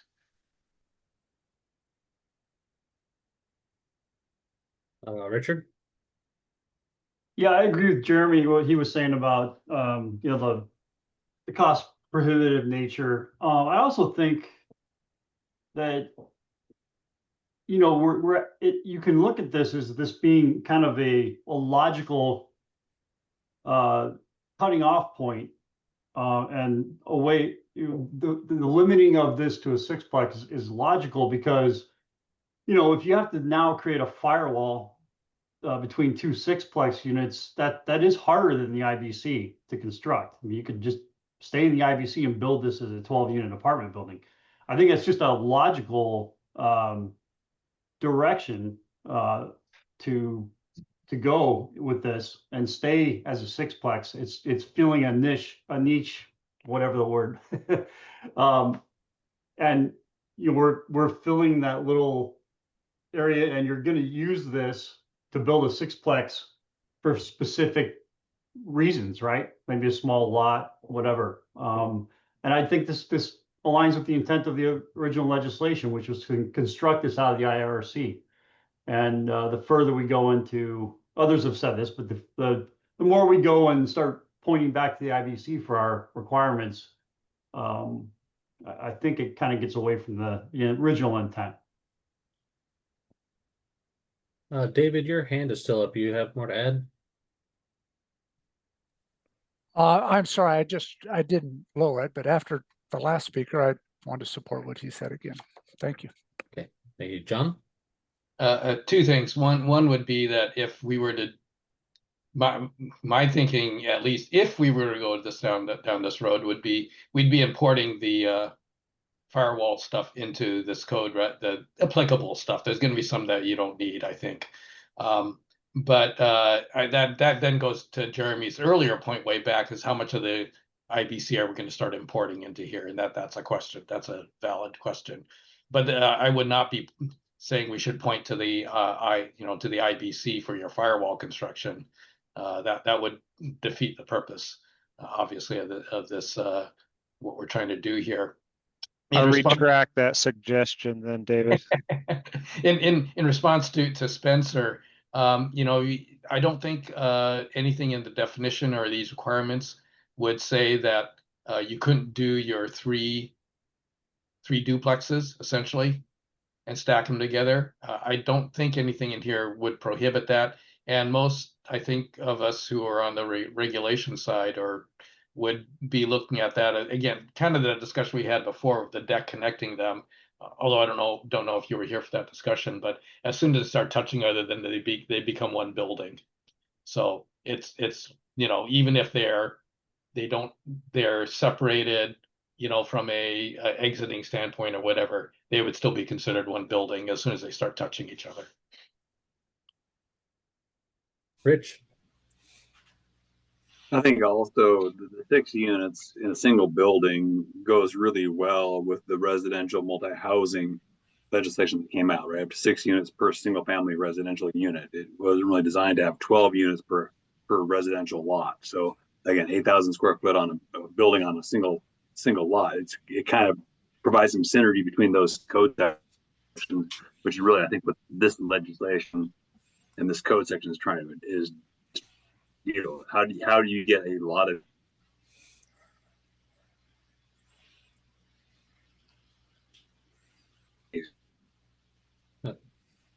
a lot, and that limitation.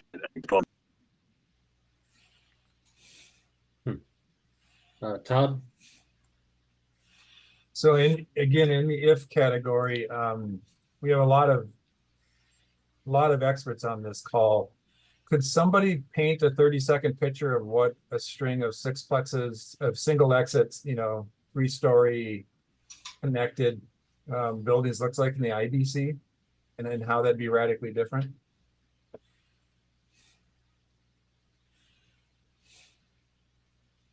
Trying to better understand the risk factors here. Yeah, David. I think I can help you with that. That is an R2. And it's not a single family residence. It's built in accordance with multifamily housing when you start putting these things together. And like one of the speakers said earlier today, these really are going to fit in nicely in some of these communities where you don't have enough land on a lot to be able to build a conventional apartment building. It just isn't going to pencil out with you. But it would allow development on some of these smaller lots where it makes more sense to get a higher density coming in to build this sixplex, if you will, where you couldn't do the apartment and it didn't make sense, or it wouldn't meet your zoning requirements for the density with just doing single family. I think that's what the intent of the legislature was to do. But when you get over 6 and you have a string of these put together, you've built yourself an apartment building. Marcus? Yeah, I just wanted to clarify and understand something that was said a little bit earlier. So I think what I heard was, because my understanding was if you attach multiple, like duplexes are not covered under multiplex definition as defined right here, because duplex is 2 units and this is 3 to 6 units within a building. So those are separate terms definitionally in the residential code as proposed. But John, did you say that multiple duplexes attached to each other would be considered as one building? And so it wouldn't be considered a duplex anymore? That's correct. That's the way I would look at it anyway. Okay. Okay. If they're attached, they're not, I mean, a duplex is a separate building, right? Two units where that's side by side or one on top of the other.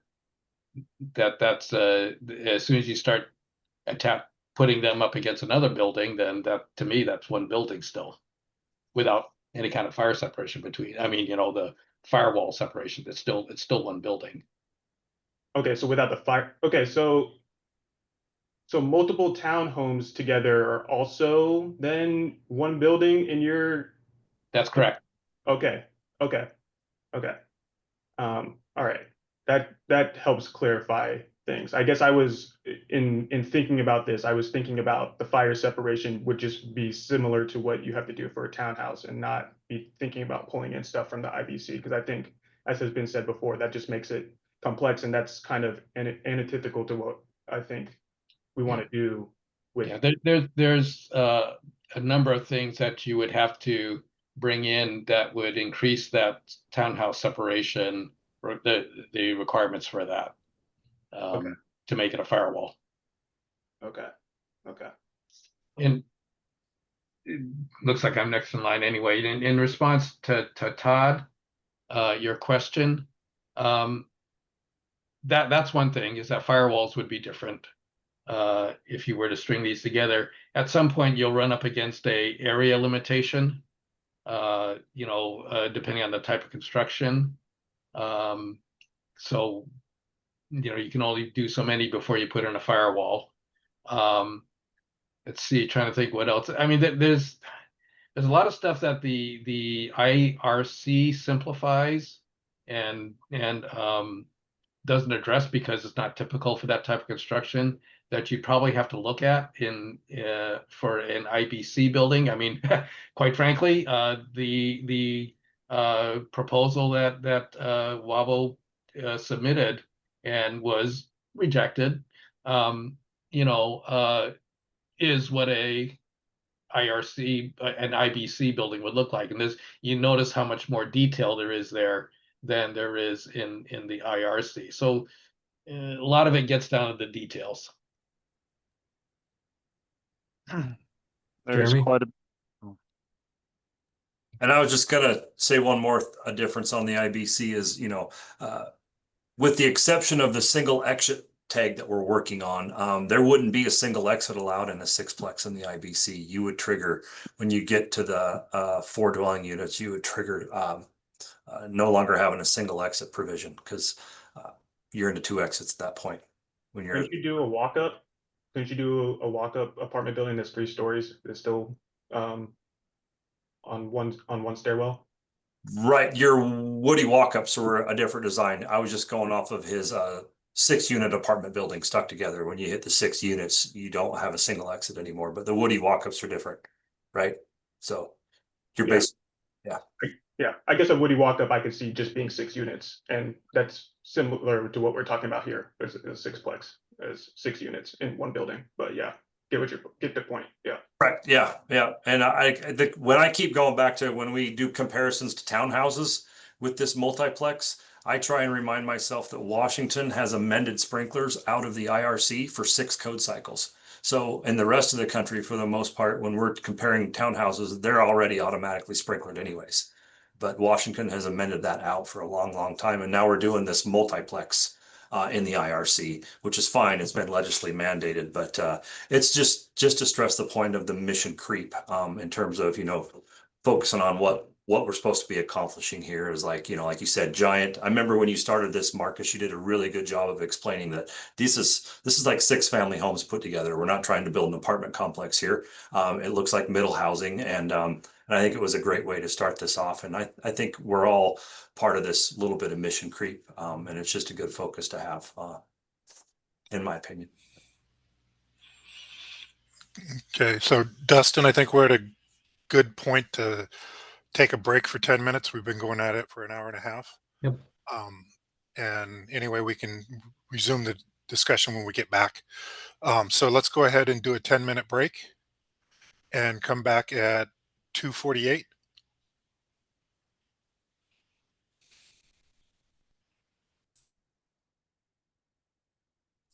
All right, we'll see y'all at 2:48. Thanks, everybody.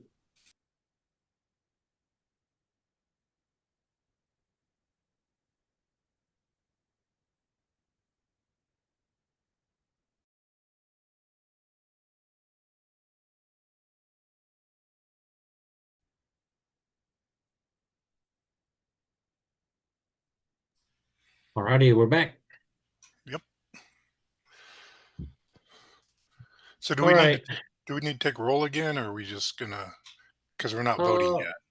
Yeah, we're not voting on anything. Looking at our guest list, we're still looking pretty robust there. And throughout our first part of this meeting, we had a few more members trickle in. So we're sitting at last count with 10 seats represented. So I think if there is a little bit of fluctuation, we'll be all right. Okay, if we do have to take a vote, we're good.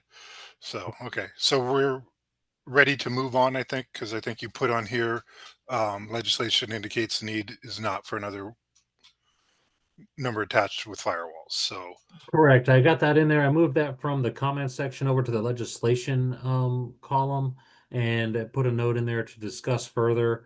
But this might be one of the more contentious topics is whether or not you can string them together or not. Yeah. But I think that the conversation had today is got a lot to digest, and so maybe moving on would serve us in the future meetings a little bit better. Yeah. No, I think that a good discussion. So what's our next one is Our next one is going to be sprinklers required, but let me make sure that I'm not taking anything specific out of here.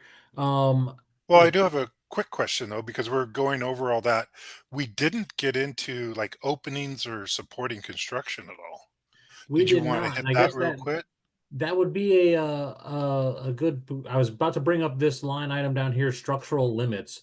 I don't necessarily have a bead on where that would be located in here, but fire protection of those structures would be a good topic to, I guess, jump to at this point. Instead of talking about how we put them together, let's talk about what kind of protections we would need for supporting construction, openings, and penetrations and things like that. John. Sorry. I think the structural limitation stuff is actually about structural loading and that kind of thing. The item on your spreadsheet there. Yep. Do we have a specific section in these proposals that addresses that? No, I don't think so. But I think that was just a question that may have gotten raised. I don't remember there being any way. I think everything points to, whatever the structural loads are per IRC because it's not mentioned here. Gotcha. Hey, John, Mike Wright.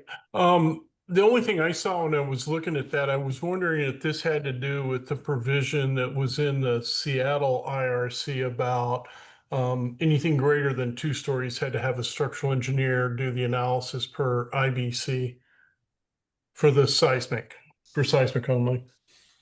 Oh, that's a new one. That's a new one on me. I don't know. Maybe. And so yeah. that's what I saw that placeholder for, John, was a discussion of that topic.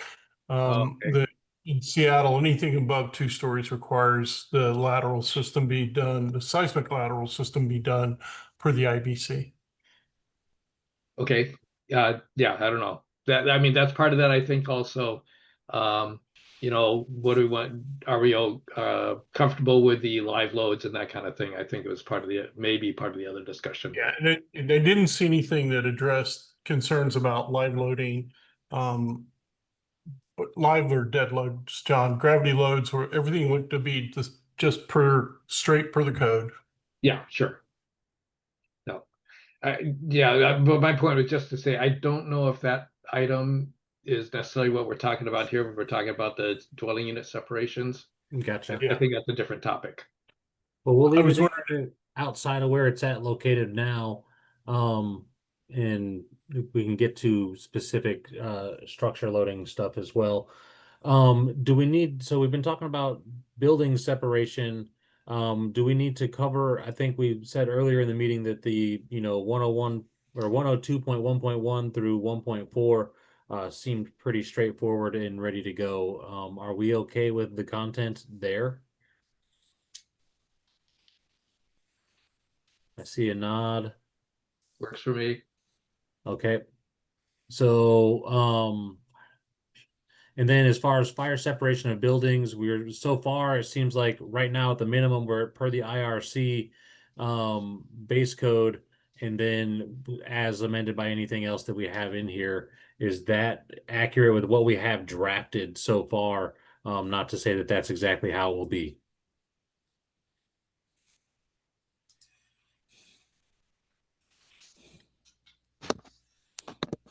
I see some people unmuting. Okay. Yeah. And, Derek, I got you unmuted as well. I was just gonna say it looks good. Okay. All right. 2-1, 2-2.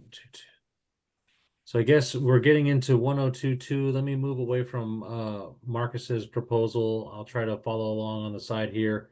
And if there's sections that he's got modified here, I'll also try to bring them back to talk about it.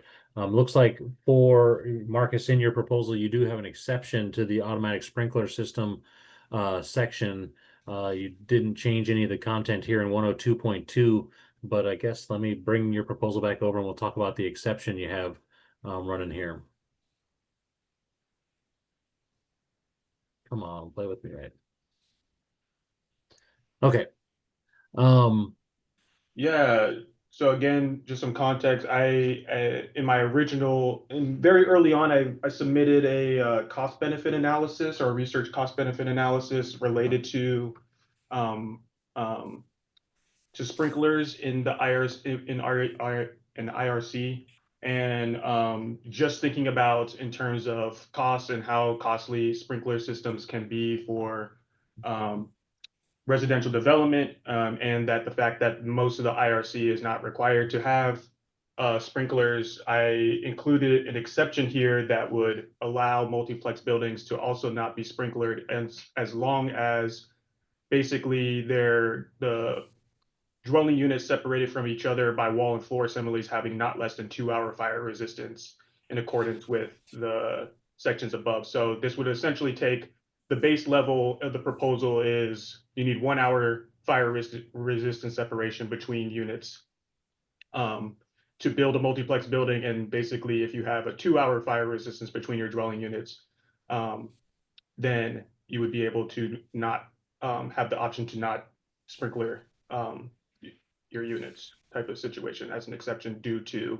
the high costs. And as I think in that comment over there on the side, does a little summary of that cost benefit analysis on IRC buildings, showing a median around $6.75 per square feet, $6.75 per square feet for sprinklers in the IRC building. And we are also bringing in a sprinkler system that is from the International Building Code, is the 13R. So you have to account for that as another cost escalator as well, instead of the 13D, I think is the other option. Correct. That's usually in the IRC. And so based off of if you maximize the total square footage that we allow up above 8,000 total square feet, that sprinkler system can cost, conservatively around 54,000 extra dollars. So this is just a way of adding another fire feature, another fire safety feature in terms of higher rated walls between units as a way to, as an option. Was there a reason why you cammed? Well, maybe keep going, Marcus. No, that's it. That's all I had. This is the background on that, and so that's what the exception is kind of laying out here. Was there a reason why they went straight to the IBC when we're trying to push more towards the IRC? Our experience with the 13D sprinkler system is substantially cheaper. You don't have the ongoing maintenance of monitoring and the alarm system, and there's a whole host of other things that come with the 13R. Yeah, I'll let others jump in. I see Mike has his hand up, so I think I'm not a fire marshal. I just can explain from that. But I think in previous conversations, I think the real kind of conflict came up from that the 13D language in the really clearly states out that it's for single family and like 1 family, 2 family, and townhouses. And so they felt that by putting the 13 B here, it would be a conflict with the NFPA kind of definition. Language. Yeah. All right, David. Why don't we let Mike go first? Okay, Mike, I've been yapping a lot jumping today. you to the front. Oh gosh, that works. So kind of getting into a couple things, and for some of y'all, I just need a little backup so I can give the right advice on this one. First off, when we're looking at the multiplex, are we going occupancy over occupancy, so dwelling and then dwelling, or are we talking like townhouse style? And kind of group. Which way are we going, or is the intent of all this to allow both? Yes or yes. Yes or yes. Okay. So here's the issue then. When we go unit over unit, we have to go to a 13R system. That's the one like we use in apartment complexes.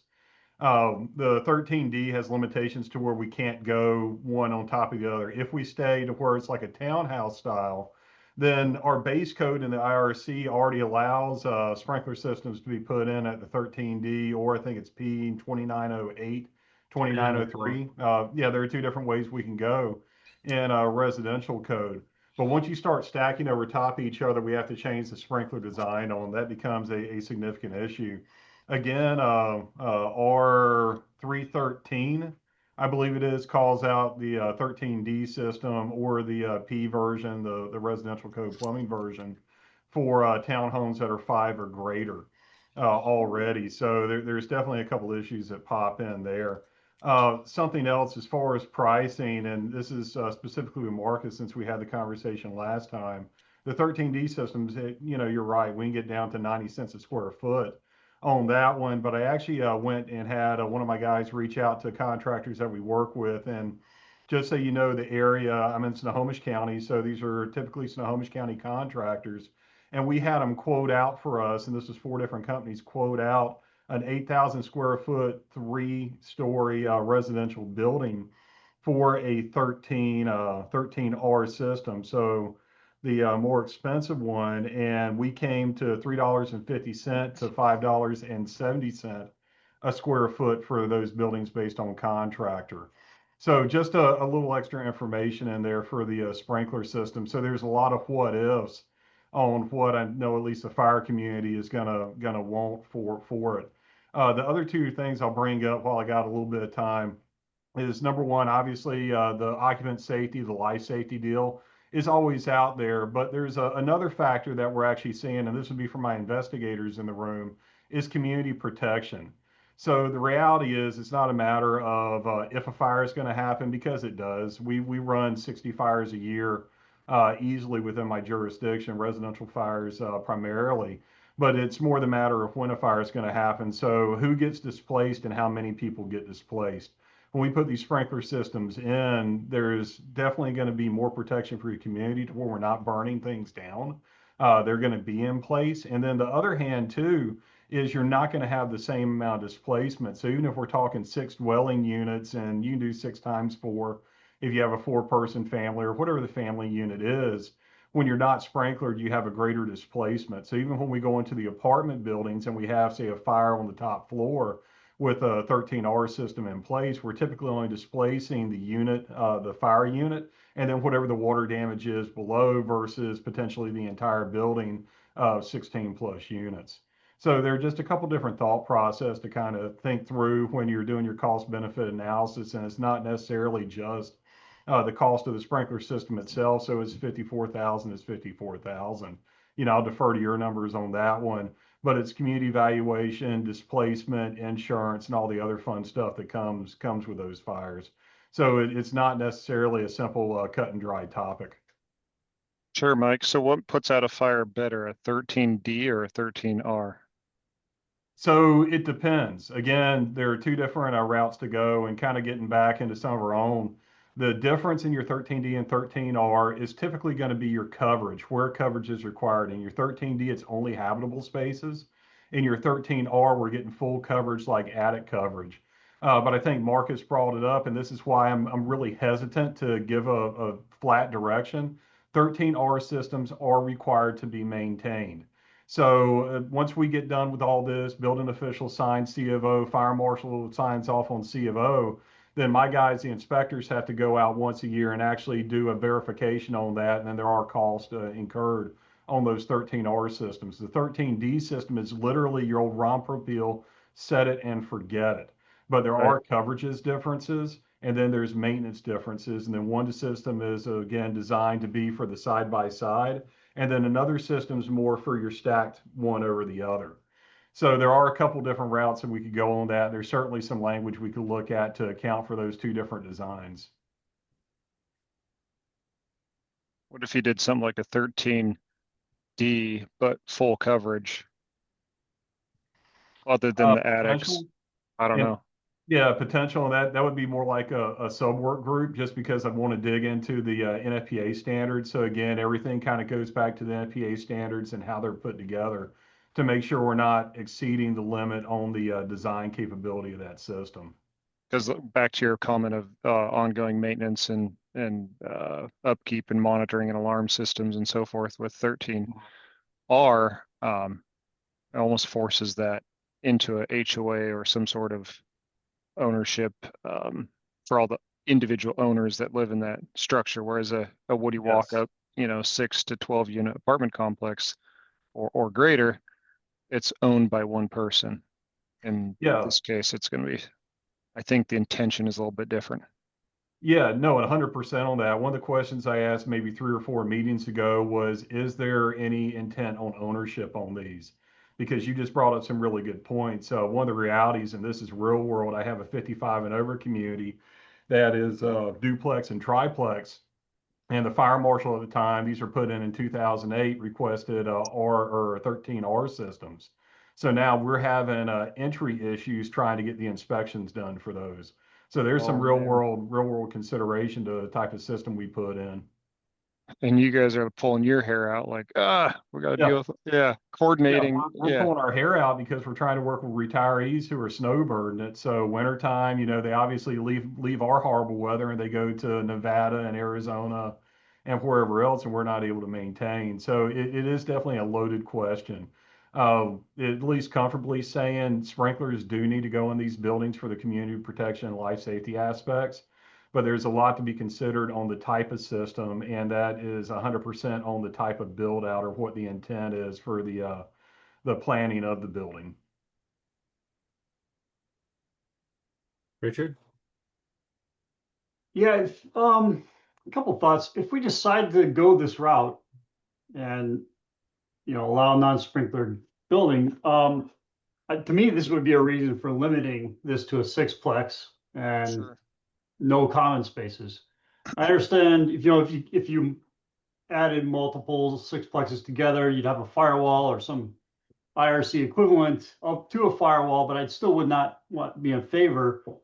And in large part, that goes back to kind of what we were talking about at one point early on, which is unless we require these buildings to be constructed out of this code, you could, build similar buildings out of either the IRC or the IBC, and you'd have 2 sets of requirements for sprinklers, right? I mean, you could have let's say you allowed 2 sixplexes to be ganged together.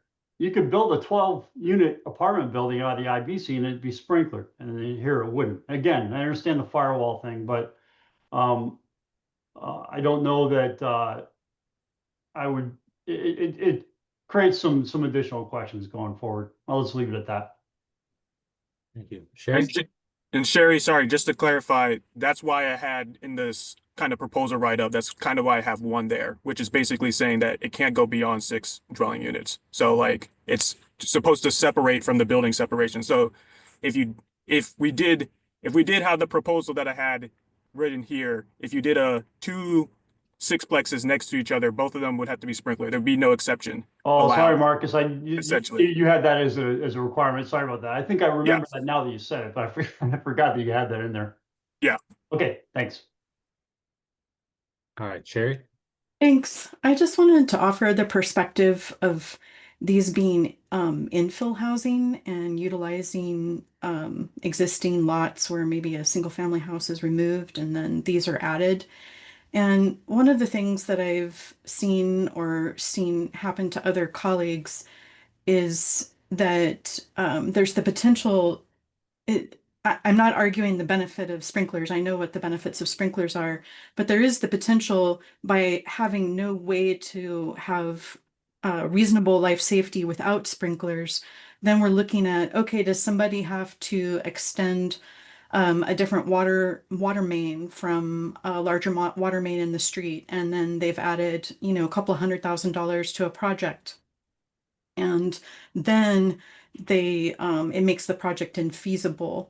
And so I think that having some method to allow people to build these without sprinklers, making that choice could be worthwhile, at least for infill housing. And and not getting into the other aspects of life safety around it. But I think it would allow design flexibility over time. Thanks.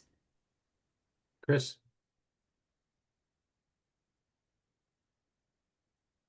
Thank you. I was just going to follow up on some of the comments between NFPA 13 and 13R. So 13R does not require sprinklers in attics. The main differences are 13R is a 4-head calc versus a 2-head calc for 13. So there's more gallons per minute required. And then it's a 30-minute water supply versus a 10-minute water supply for 13D. So they're both life safety systems, but the 13R has more, a couple more areas that it's required in, and provides a little bit better property protection and a longer water supply duration, but it's not the same as like a 13 system that requires sprinkler heads in the attic and concealed combustible areas, has a minimum of a 1 hour water duration. So it's better than the 13. And like Mike said, the 13D, like Mike had said, that's meant more for side by side as opposed to stacked on top of each other, where the 13R would be more appropriate. So thanks. And Chris, would you say that the using a 4-head calc versus a 2-head calc means that the 13R system potentially would maybe have more heads involved in a response as per design as compared to the 13D, so it might handle a larger conflagration potentially? Correct. Okay, thank you. David? Yeah, also, and this might have just been specific to the jurisdiction I used to work in, but 13Rs required FDC and connection to alarm system as well. So you're already into, NFPA 72 alarm system for notification, water flow notification. I believe that's universal, but maybe it could have been a specific amendment for my jurisdiction. Apologies there. I kind of wanted to revisit the ownership piece of this. I know, forgive me, it was, I think, Derek who brought that up. And I think that's a different dynamic that you're basically condoizing these. And I think you're going to have a condo association associated with that because they have to take care of, siding, roof, all that other stuff anyway. So I think the fire sprinkler system could be taken care of through that. But it's also, I just kind of wanted to throw out there, like, code doesn't typically speak to ownership of these. I think we attempted to do that in the IRC amendments where we had the ADU, attached ADU within a dwelling unit, where it used to say the owner had to occupy one or the other. I did away with that because the code's not very good at trying to dictate based on ownership. And so just kind of wanted to also throw that out as being factors of why I think a 13R could still work, because you're gonna have to deal with the condo association either way. Rich. Yeah, thanks. I'm just looking at the fire code in 102.5, the application of the residential code, and basically it says for buildings that are constructed under the residential code, you're going to apply the requirements of the fire code to exterior premise identification, fire apparatus access, and water supplies. And then if you're going to build these sprinkler systems, regardless of what version you are, 13, 13R, 13D, you're going to build it per Chapter 9 and the appropriate NFPA standard. And so I think, to Sherry's point, if you go into the appendix B of the fire code, it's where you dictate fire flow based on construction type. If you've got an 8,000 square foot building, you're going to have a required fire flow of 2,500 gallons per minute. Most residential areas, I happen to be in the city of Redmond, we have a very robust water supply system, and all of our residential areas are typically designed and constructed for the last 40 years to 1,500 gallons per minute. And so if we were to make these sixplexes comply with the required fire flow, you would be looking at having some significant civil infrastructure costs to get there. But the fire flow tables also allow you a 50% reduction or a 75% reduction in the required fire flow when you provide fire sprinklers. So I think, providing the fire sprinklers I think you have to provide the fire sprinklers to get below the fire flow tables in the IFC. Then the question comes down, well, which fire sprinkler standard do you use if you have to have fire sprinklers to keep it below?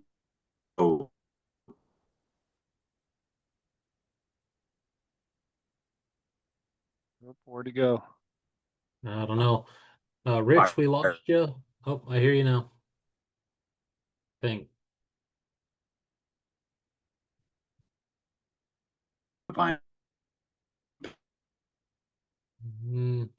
Still lost you, Rich. We'll go to Mike. So, thank you. Cool. And Rich kind of beat me to a little bit of the punch on some of that, but the sprinklers actually allow for infill. So we call them trade ups. When you put in these sprinkler systems, they allow difficulty with access. They allow for less water supply to where you're not having to go in and improve whatever PUD has and put in, 6 or 8 inch. He already hit on installation with sprinklers, and the International Fire Code allows up to a 75% reduction in fire flow. For these buildings, it would be down to a 1,500, 1,000 or 1,500 GPM, depending on what standard we actually settle on. But it helps you out. Access is also one of the big things as far as infill, and it's something we're seeing in our jurisdiction. We do have a significant number of critical slopes. I've got a neighborhood that just went in on a 15% grade. So it was pretty amazing. That takes us longer to get into. So we have a fully sprinklered or a couple fully sprinklered neighborhoods now with 13Ds. One of the last differences that I think it was Chris or Rich, one of them brought up, is fire line. So your 13D allows you to use your existing domestic connection. You typically do need to upsize to at least a 1-inch meter. There are some that we've seen go through a 3/4-inch meters. The actual cost difference between the meters is a couple hundred, so there's not a whole lot there. You already have to place it. All we're doing is upsizing. The 13Rs, however, do require a separate fire line to come in. So just a couple other differences there, but the moral of the story is the sprinklers is a trade up that allow other trade ups with development in the existing base code. Chris. I was just gonna mention it was brought up about having to have a sprinkler monitoring system and notification in the building for the fire alarm side. The base code just requires a dedicated function system that would monitor for fire flow, but not notification in the building. But there are a lot of jurisdictions that have adopted ordinances that when there's a flow switch, they want occupant notification, but that's not part of the model code that Washington has adopted. Spencer. And then I was just looking in the 903 3.1 for some additional requirements to 13R. And since this is referencing 903.2.8, there would be some instances where attics would require sprinkler systems with a 13R, specifically if you're using type 3, 4, 5 construction that's located where the roof is located more than 55 feet above the lowest level of fire department vehicle access. So it looks like there are some cases where attic coverage would be required. Thanks. Yeah, I think underlying this discussion is a question that's been raised several times during all of these sessions, and that is, what's the risk profile and our tolerance for risk for at different profiles. I'm hearing that sprinklers serve a dual function, potentially life safety, but also protection of property. And it seems to me like we really need to tease out, are we focused on life safety only? Are we willing to accept some risk to loss of property, or are we wanting to also protect property? Because that answer may lead us to different places on this question in addition to many others. But I feel like we haven't really gotten to a place where there's consensus on that yet.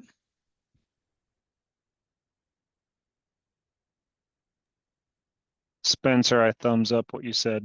I was talking this morning at a local, basically kind of Chamber of Commerce meeting, and I told them I'll be coming to a code council meeting. And he says, another guy it was our local building official was there, a past building official. He is no longer, but he'd worked in government quite a bit. And he says, I believe in a world of trade-offs. I mean, this is a dramatic example, but do you want to save the white oak for the squirrel to live in, or do you want to have people living on the streets? Like, which one do you want? And it was a good little reminder for me that, oh yeah, yes, trade-offs. We live in a world of trade-offs of one or the other. David. Oh, thanks again. I don't think the legislature told us to go out and do a risk analysis of all the benefits of the stuff that are in the additional code. Anybody who's been involved in code development over the years, that's a question that always comes up. And this really, compliance with the code means congratulations, you've just met the barest minimum design for safe occupancy and construction of this facility. So for us to come back today and start trying to do a risk analysis on every component that's in the code, I understand why people want to do it because everything is much more expensive than it was before. I don't think we need to do that to come up with the answers to this. And we often hear that about the trade-off, for the people, and everything is a trade-off. You're exactly right, and many of those discussion points have happened with the predecessors of, the people of us in the room. But the person that lives in one of these because he can't afford anything better is entitled to the same protection as that person who lives in something better. These are people, and they are entitled to good housing. They're entitled to safe housing, and they're entitled to have housing that is consistent with what other people do there. So I think to spend a lot of time on readdressing why we came up with these codes in the first place, without some parameters or a directive to do it is a little off base for us. Marcus. I would, yeah, I guess I just disagree with that thinking, but especially since most of the IRC doesn't require sprinklers or those things. So if they equate to have equal housing opportunity and have housing choice, then, thousands and thousands and thousands of households live in buildings that don't have these fire features and live in safe buildings, type of thing. So the new residential code, anything that's built under the new residential code currently, single family house, a townhouse, are better buildings than the buildings of the past.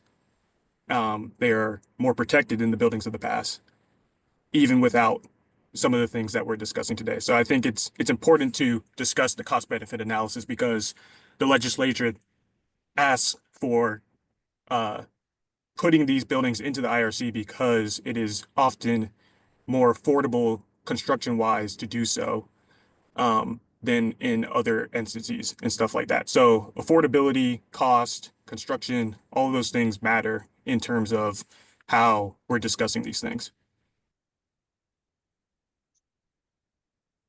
Spencer. Yeah, I think the question of risk is inherent in what the legislature has directed us to do. Bringing these building types into the IRC, I just don't see how you separate that from a discussion of risks. The whole point of moving these out of the IBC is that, in my mind at least, there is a recognition that maybe there are provisions in the IBC that that the legislature sees as inhibiting housing supply and that are maybe an acceptable risk to trade off for the increase in supply and the lowered housing costs. So I guess I just don't see how you can avoid some discussion of risk. I understand they didn't ask us to do a full risk analysis, and I'm not suggesting that we need to, but it really is a fundamental question to me is, are we talking about saving lives or saving buildings? And that doesn't involve, in my mind, the kind of significant risk analysis that I think has been suggested. Patrick? Yeah, thank you. This is Patrick Hanks with the Building Industry Association of Washington. Appreciate the discussion we're having. Lots of good points are being made. I would say, I think buildings being built today are the greatest fire risk and safety risk is going to come from operational use, not from anything inherent in the design of the building. As the tag tries to find that balance, I would encourage you to focus more on necessary life safety and not worry as much about property damage prevention, and focus more on I think the purpose of this legislation is to try and provide more affordable housing construction, particularly for the middle housing. So absolutely want to make sure that people are safe and live in safe buildings. And if they're, heaven forbid there's a fire, that they're able to get out of the building. But we don't necessarily need to save the structure or require that as a statewide code across the state. So thank you. Derek? Oh, just echo, Patrick took my thoughts. I was just saying along even the NEC, the National Electrical Code, and with the onset of arc faults and GFIs and all this advanced stuff, I'd really be curious to know how many of these fires that Mike, I believe it was Mike, was referring to are coming from electrical fires. I think Patrick was spot on with it being operational and not so much building faulty. Quinn. Yeah, thanks. This is Quinn here with City of Tacoma here. The only thing I just want to clarify, and I've heard this several times already, is the IRC does, the model code at least, everything is assumed to be sprinklered. Washington State purposefully unadopted the sprinkler requirements, but the model code itself, and this was actually brought up at the national level, is that IRC assumes sprinklers. Everything in the IRC assumes sprinklers are installed.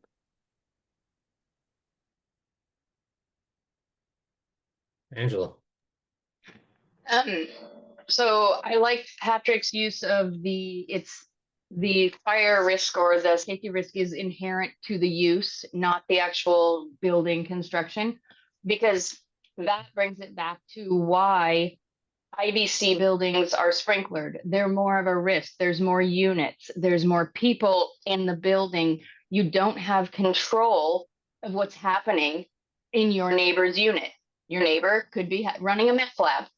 You don't have any idea or any control. And so that's something to keep in mind is, yes, the legislators have told us to bring this into the IRC, but to going back to, the risk factors and stuff, to just sort of blatantly disregard and say, nope, we're going to treat these fully like they are a single family house. I think that's a bit irresponsible. Again, we're not bringing everything from the IBC, but I do think we need to take into account that there is a larger risk with the more unrelated and kind of integrated people that you're dealing with in a single structure. Rich? Yeah, kind of along Angela's line of thinking there. So 1 and 2 family dwellings is what 13D is designed for and what the IRC is typically designed for in townhouses. By putting 6 units in an IRC building, you're tripling the risk factor, right? And what we're seeing, at least in my jurisdiction, and we have a local sprinkler ordinance, and so we're sprinkling all single families and have since 2007. And our experience with single family sprinklers and multifamily commercial sprinklers down to 3,000 square feet is a much lower loss of property and fire loss. And by being able to save that property and drying that property out instead of having to deconstruct and rebuild that, we are maintaining our affordable housing stock. The biggest cause of fires that we're seeing is our cooking, right? Unattended cooking. So stovetop fires that extend, or stovetop fires that are being extinguished by a single sprinkler head, or we're seeing the micromobility and lithium-ion battery failures in these places. And those are a challenge for any fire sprinkler, especially a 13D. So typically we're seeing more heads activated on those types of fires than we would like a full 13, because you're getting more water out of a 13R or a full 13 in these at a 0.1 gallons per square foot versus a 0.05 gallons per square foot. So again, I think by putting 6 units in a building in the IRC, you're tripling that risk matrix. And this is a reasonable trade-off for everything else that we're getting or are taking out of these buildings. Putting sprinklers in is a reasonable thing to do. Dan? Yeah, so I know I'm the alternate chair of this, but I just want to bring in my personal experience as a fire investigator to this. I agree with Angela and Rich there. The lithium ion, I'm seeing more and more of those with the issues with lithium ion and the destructiveness of them. The other part is somebody said that the buildings are better than they were years ago. Yes, they are. But the stuff we're putting into these buildings are more dangerous. We actually have less time to get out of a structure now because of all the petroleum products that we put in, all the overstuffed couches and that kind of stuff. And, you know, when you're looking at safety of people, we need them out fast now. They don't have 5 minutes anymore to get out. They have about a minute. And the smoke detectors work, but they're not quick enough. And that's where I think fire sprinklers, and putting it to what Angela said, we have these people packed in with 6 units. So those are just my thoughts on that. And I know I am kind of jaded being a fire investigator, but the lithium ion batteries, I'm seeing more and more fires with those. And when they get going, they go fast. So just a perspective from a fire investigator. So Totally. thank you. I like it. I like it. I'm not on the private side or on the manufacturing side. I'm fine with sprinkler systems. Matter of fact, it's really easy for us and it's effective and cost efficient for us to install them. It just comes down to the monitoring and the alarm system and the ongoing maintenance and so forth. I like to set it and forget it. And I don't know if there's a way to work with Marcus's provisions and that thought that I just kind of cast out there.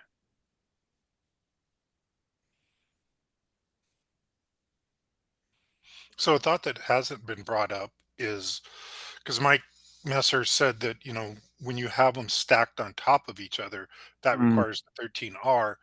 If you build these more like a townhome, can we put a provision in that says 13D because that's what they're designed for? And then when you stack them, then put a 13R. Just a thought. Dan, that's a good thought. I guess the question I have is, isn't that already covered underneath the townhouse like code section? Like if they're just built like townhouses, then you just follow that code, right? You wouldn't have to go to this appendix. I think you're correct on that. Yes. So it's when you get to the stacking is when we're going to have the issues with the fire sprinklers coming away from a 13D. So anyway, Jeremy. I guess to track on that conversation, Marcus is right. It does sound a lot like the townhouse provisions. But what about a one level fourplex? Would that apply? I'd like to hear from the fire marshals that know more about the NFPA 13D systems. But just hypothetically, it would still be a multiplex. It would be one story. It would be a fourplex put together, but that's all one story. Would that be applicable here? I don't know. Or would that be a townhouse? Configuration would apply. Yeah, depending on the configuration, it could easily be a townhouse. They could do townhouses depending on the configuration and get away from sprinklers and accessibility and everything with the separation, or could they do a 13D called a fourplex under the multiplex provisions in this appendix? Would it be helpful? Would it be beneficial? Just curious. David? 13D systems are listed for use for 1 and 2 family dwellings. So we can't approve something contrary to its listing. That's what the standard is. It's 13D. It's a 1 or 2 family home. So if it's a fourplex, it's not that. If you have 4 townhouses in a row, they could all have 13Ds. So it's kind of what you're doing. These buildings, when you put it together, the 6plex is, of course, beyond what a 1 or 2 family dwelling is. Yeah, that makes sense. Kind of sounds like you're in townhouse provisions until you go to the multiplex. Right. Mm-hmm. Patrick, you have your hand up. Yeah, I have a question. So you can have a townhome that uses the 13D, and it can be 3 stories with a habitable attic. So that's like almost 4 stories. Kind of, or then what we're dealing with multiplex is you're going to have a structure that's 3 stories, 6 units, but if they're each just 1 floor, then isn't that kind of like having a building that is 3 stories? Like I'm trying to understand how having them stacked on top of each other is that functionally different than uh, a 3 story townhome versus having 3 separate dwelling units that are one story each on top of each other. You're not going to get water dripping on your head, Patrick, when a fire is above you.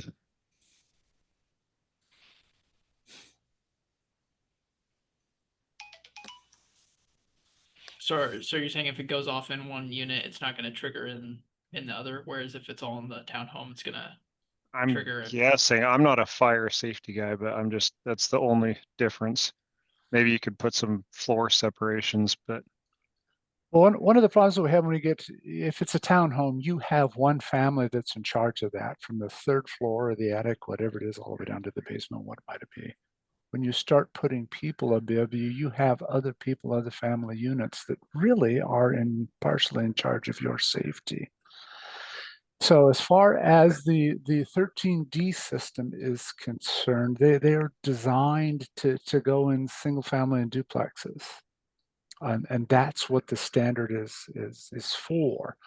You know, if maybe that's something that it's, you need to take back to the standards committee for an FPA and have them examine other uses that might be 13D. We get a lot of requests, frequently we get requests to, how about if I put in a 13D system in it? And so what you would be asking, the fire officials and fire marshals to do is to approve a system for which there is no standard on its application. We can't approve a 13D outside of a 1-family or a 2-family dwelling. But maybe I'm stating the obvious here, David, but if we've been asked by the legislator to adopt a set of codes that incorporates 6plexes into the IRC, because right now the IRC, you can't do 6plexes. Is there any reason why there can't be an appendix or something added to the National Fire Code as adopted by Washington State as part of the same effort? To do what? What would that be? I would suggest taking the 13D and bringing the maximum limit up to 6plexes or up to 6 to match this.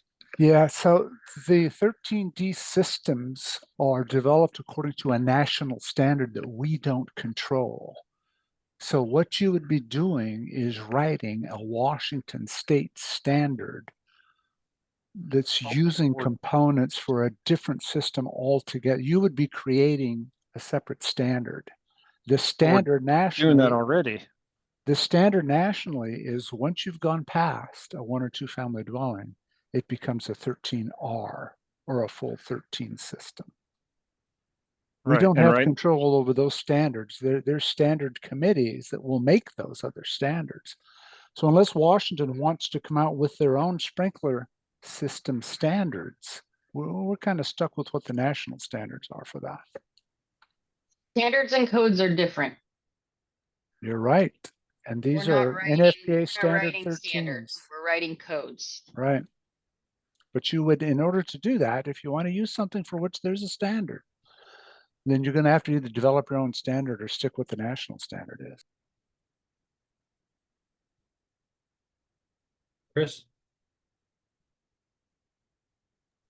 Thanks. Speaking to Patrick's question about what's the difference between the 3 or 4 story townhome and 3 or 4 story apartment building stacked on top of each other.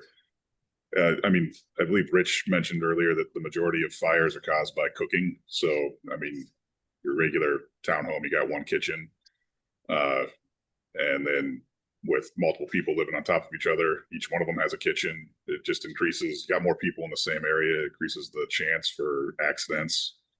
or people doing dumb things. So it's a much higher fire hazard. Thanks. Spencer. Yeah, I have a question. The NFPA 13D applies to single family and duplex. I don't know, but does that include an up-down duplex? And if so, if we had, for example, and this is where we get into the attached multiplex building thing, if you had two duplexes attached to each other, functionally, couldn't they use 13D systems and function as attached duplexes? Or is there something I'm missing there? I'm trying to look for an opportunity to where there might be situations where a 13D is appropriate and still within the standard.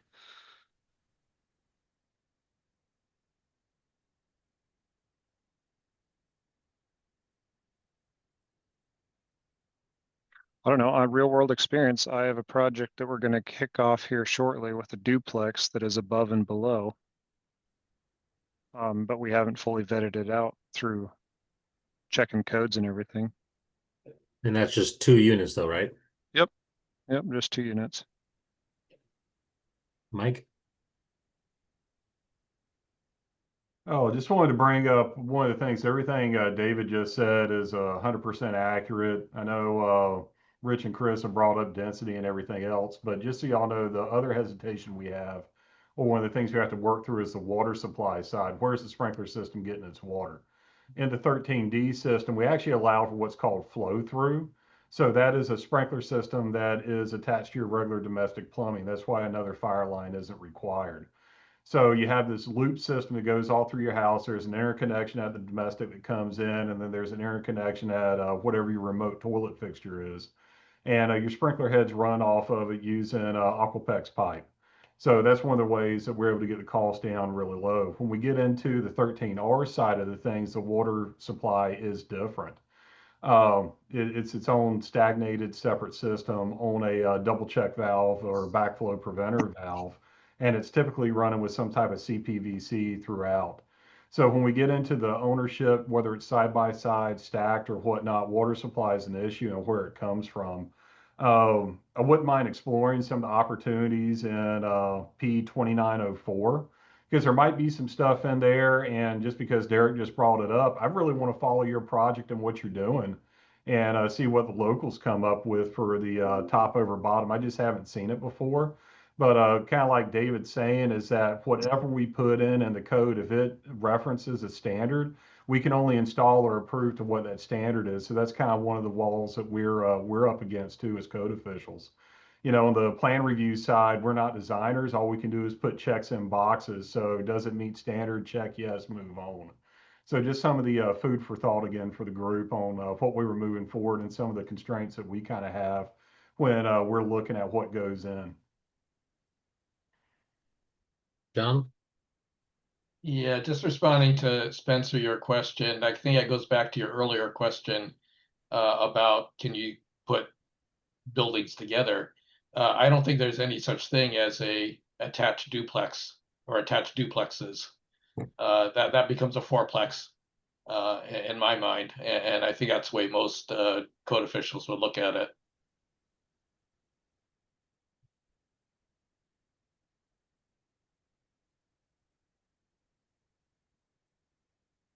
All right. Anything further on our sprinklers discussion?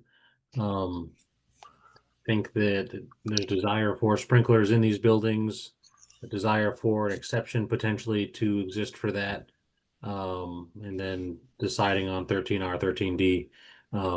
But it sounds like 13R seems to be the one that fits the description of what we're messing with based on the standard as it sits. Dan, you came unmuted? No, just looking at the time too. If Yep. we're going to move on, I think we probably could get a couple more done. Yep. Well, the next one on our list, I'm going to mark sprinklers for continued discussion. And then the next is on our list is a fire extinguisher. And I think, you know, hearing the discussion today, one of my thoughts that I had thinking about this is If the sprinklers are required to be maintained by condo associations or everybody living underneath the roof, that requiring a portable fire extinguisher inside each dwelling unit will work for C of O, but where's the they could get thrown out the day people moved in. So that was my thought, seeing that, and then how that might relate to potentially the common use spaces. Maybe they belong better there if we bring common use spaces into this. But any thoughts on fire extinguishers? Not a David. huge money ticket item.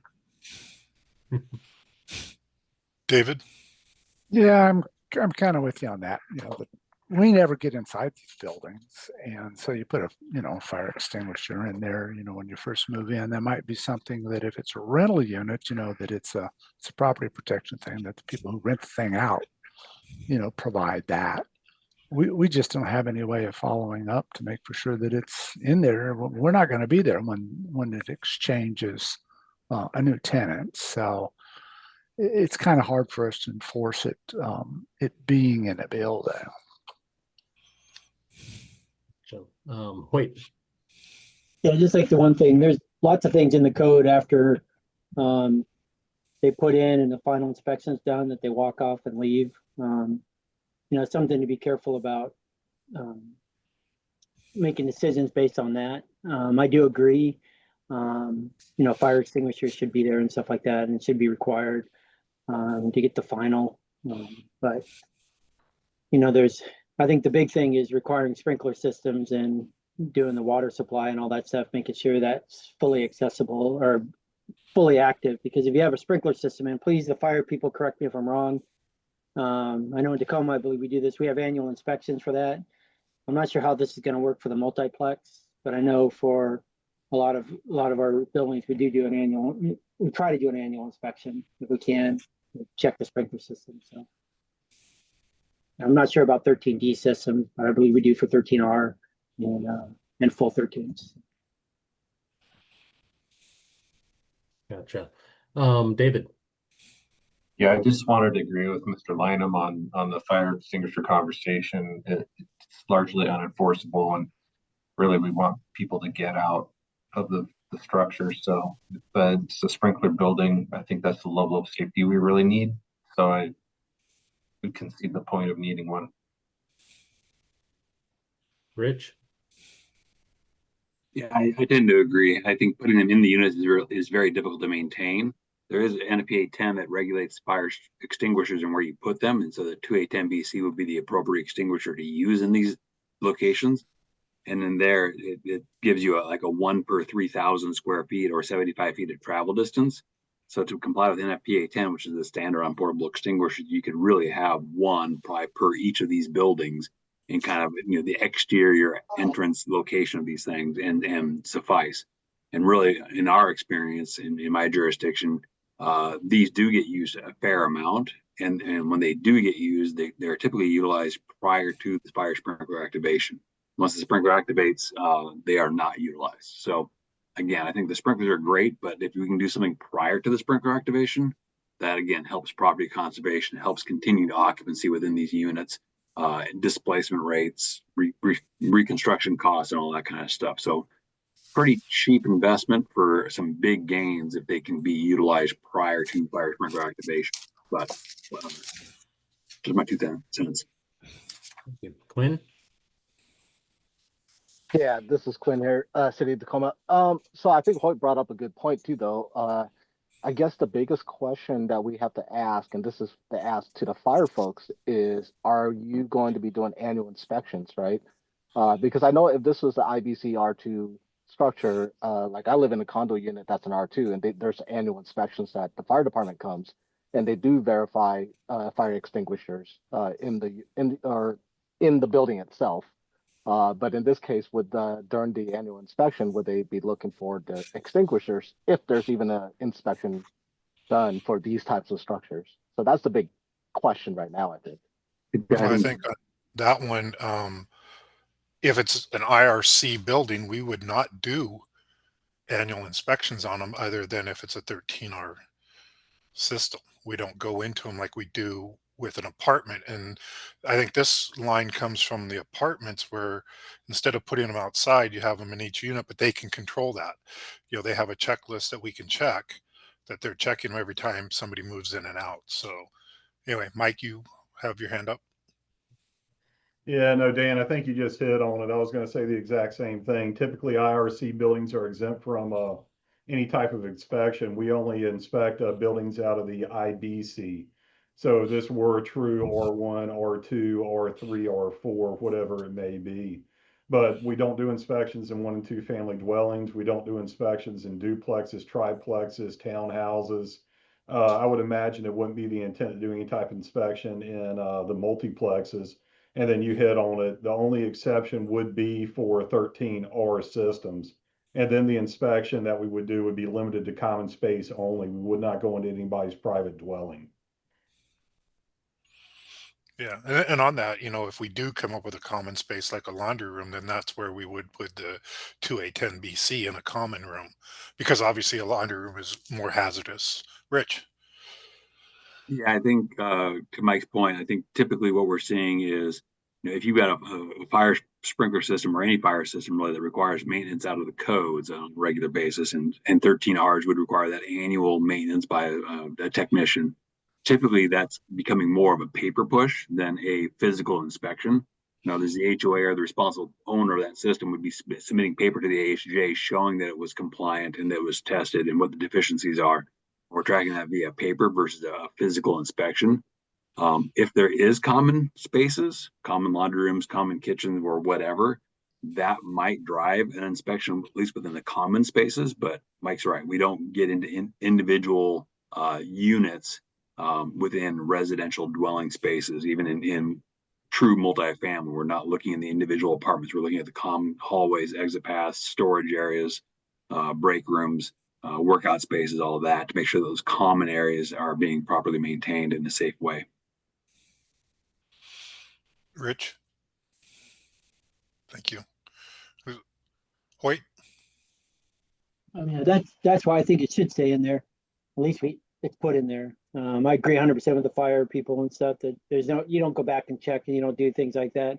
But we're having both in there. Their automatic sprinkler system and doing the portable fire extinguishers. Maybe they'll notice it at all, but that's an added safety for these buildings. We should be looking in all of them where we're adding the safety to the max, because this is the first time we're coming through trying to implement this.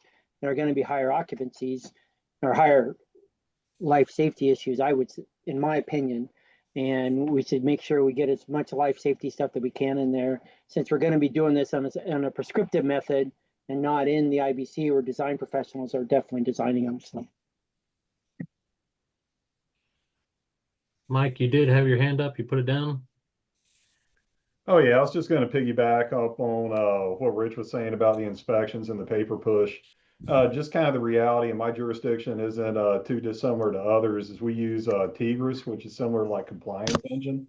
So the fire protection contractor goes on site to wherever it may be. They do their inspection, and through existing state law, they're required to submit to the fire marshal's office or the AHJ. So for us, that is the reality, is it would be a paper push. When you get into the fire extinguisher conversation, if there's actually something for us to go and look at to make sure the cabinet's intact and all the other stuff, then we would do on site. But anything past that, we call it a fire protection inspection. And it's a paper push unless there's a deficiency on the system where we have to dispatch a deputy out. So just so y'all know some of the real world application of where this goes and how some offices will handle it. I say we keep the portable fire extinguishers in there, and perfect. Leave it in there. Let's go to the next item. Yeah. And I just want to piggyback on what Mike said, because like sometimes people hear paper push and we're just pushing paper, but no, if it comes in as deficient, we are sending somebody out and requiring them to get fixed. So anyway, but I think we are ready to move on. One last question. Should I update our draft to say the 2A10BC instead of 1A10BC? It sounds like I say yes, go for it. Match the code. Okay, so I got the 2A10BC change made there.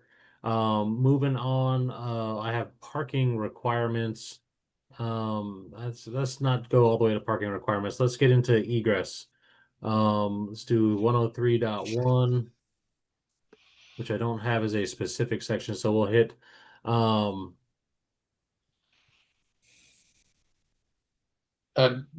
Justin, real quickly, in Marcus's document, he did question the reference to R318, and that is the correct reference. It is R318 in 2024 is the section on means of egress. That's up in 103.1. Thanks for clarifying that, John. And so the section here is accurate, is what I am taking away, correct? That's correct. Okay. All right. Egress configuration shall provide a continuous and unobstructed access to the public way. Each dwelling unit shall have a separate means of egress directly to the exterior of the building at grade, an egress balcony, an open-ended corridor, or an exterior exit stair. I see some. Justin, this is part of the same question about interior exiting and things like that. So I think we can skip this one until we deal with that, because this is all part of that. It's all one question. And I've had a side conversation with a couple of colleagues, and Angela and Rich Williams and I will take a stab at putting something together. May not be by the next meeting, but we'll take a stab at throwing together some requirements for interior exiting.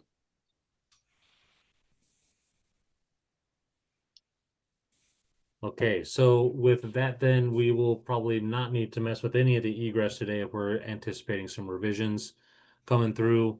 We have 5 minutes left in our schedule. Beyond what we just said, some work in between these meetings, on the stuff that we're talking about bringing back for further discussion. I said I'd come back and look at the interior stairs corridors. Is that part of what you're working with, John and Angela and Rich? Yes. Okay, It's all part of the same question. Okay, let me just update some note there.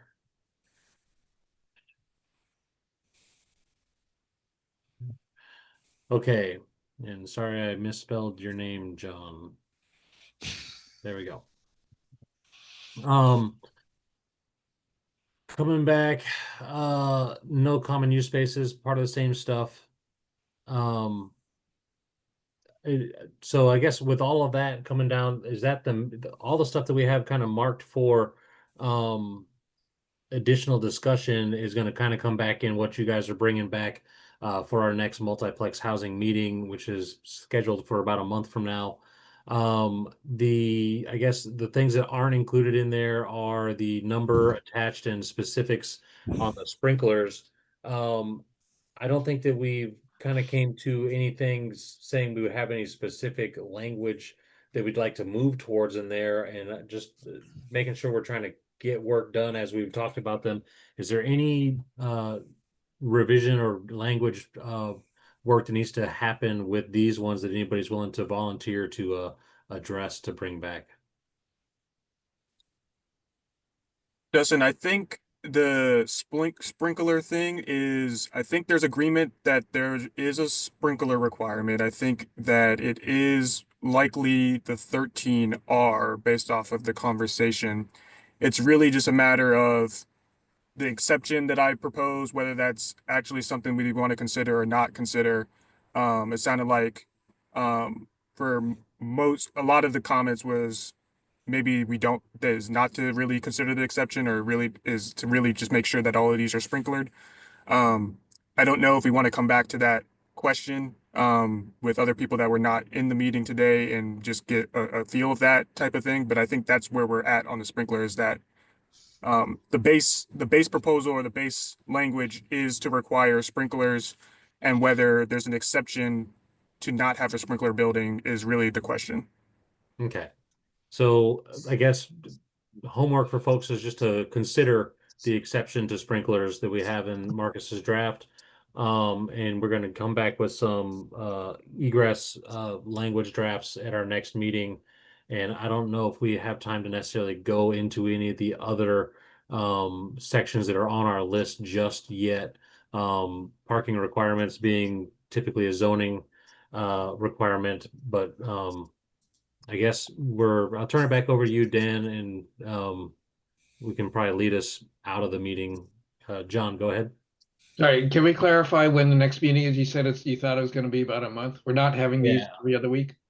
We're having the meetings every other week, but we are separating single exits from multiplex housing. Give me just a moment. Yeah, so our next one will be the multiplex housing.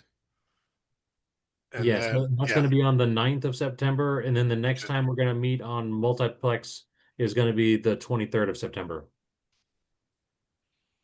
Okay, got it. Thank you. Yep.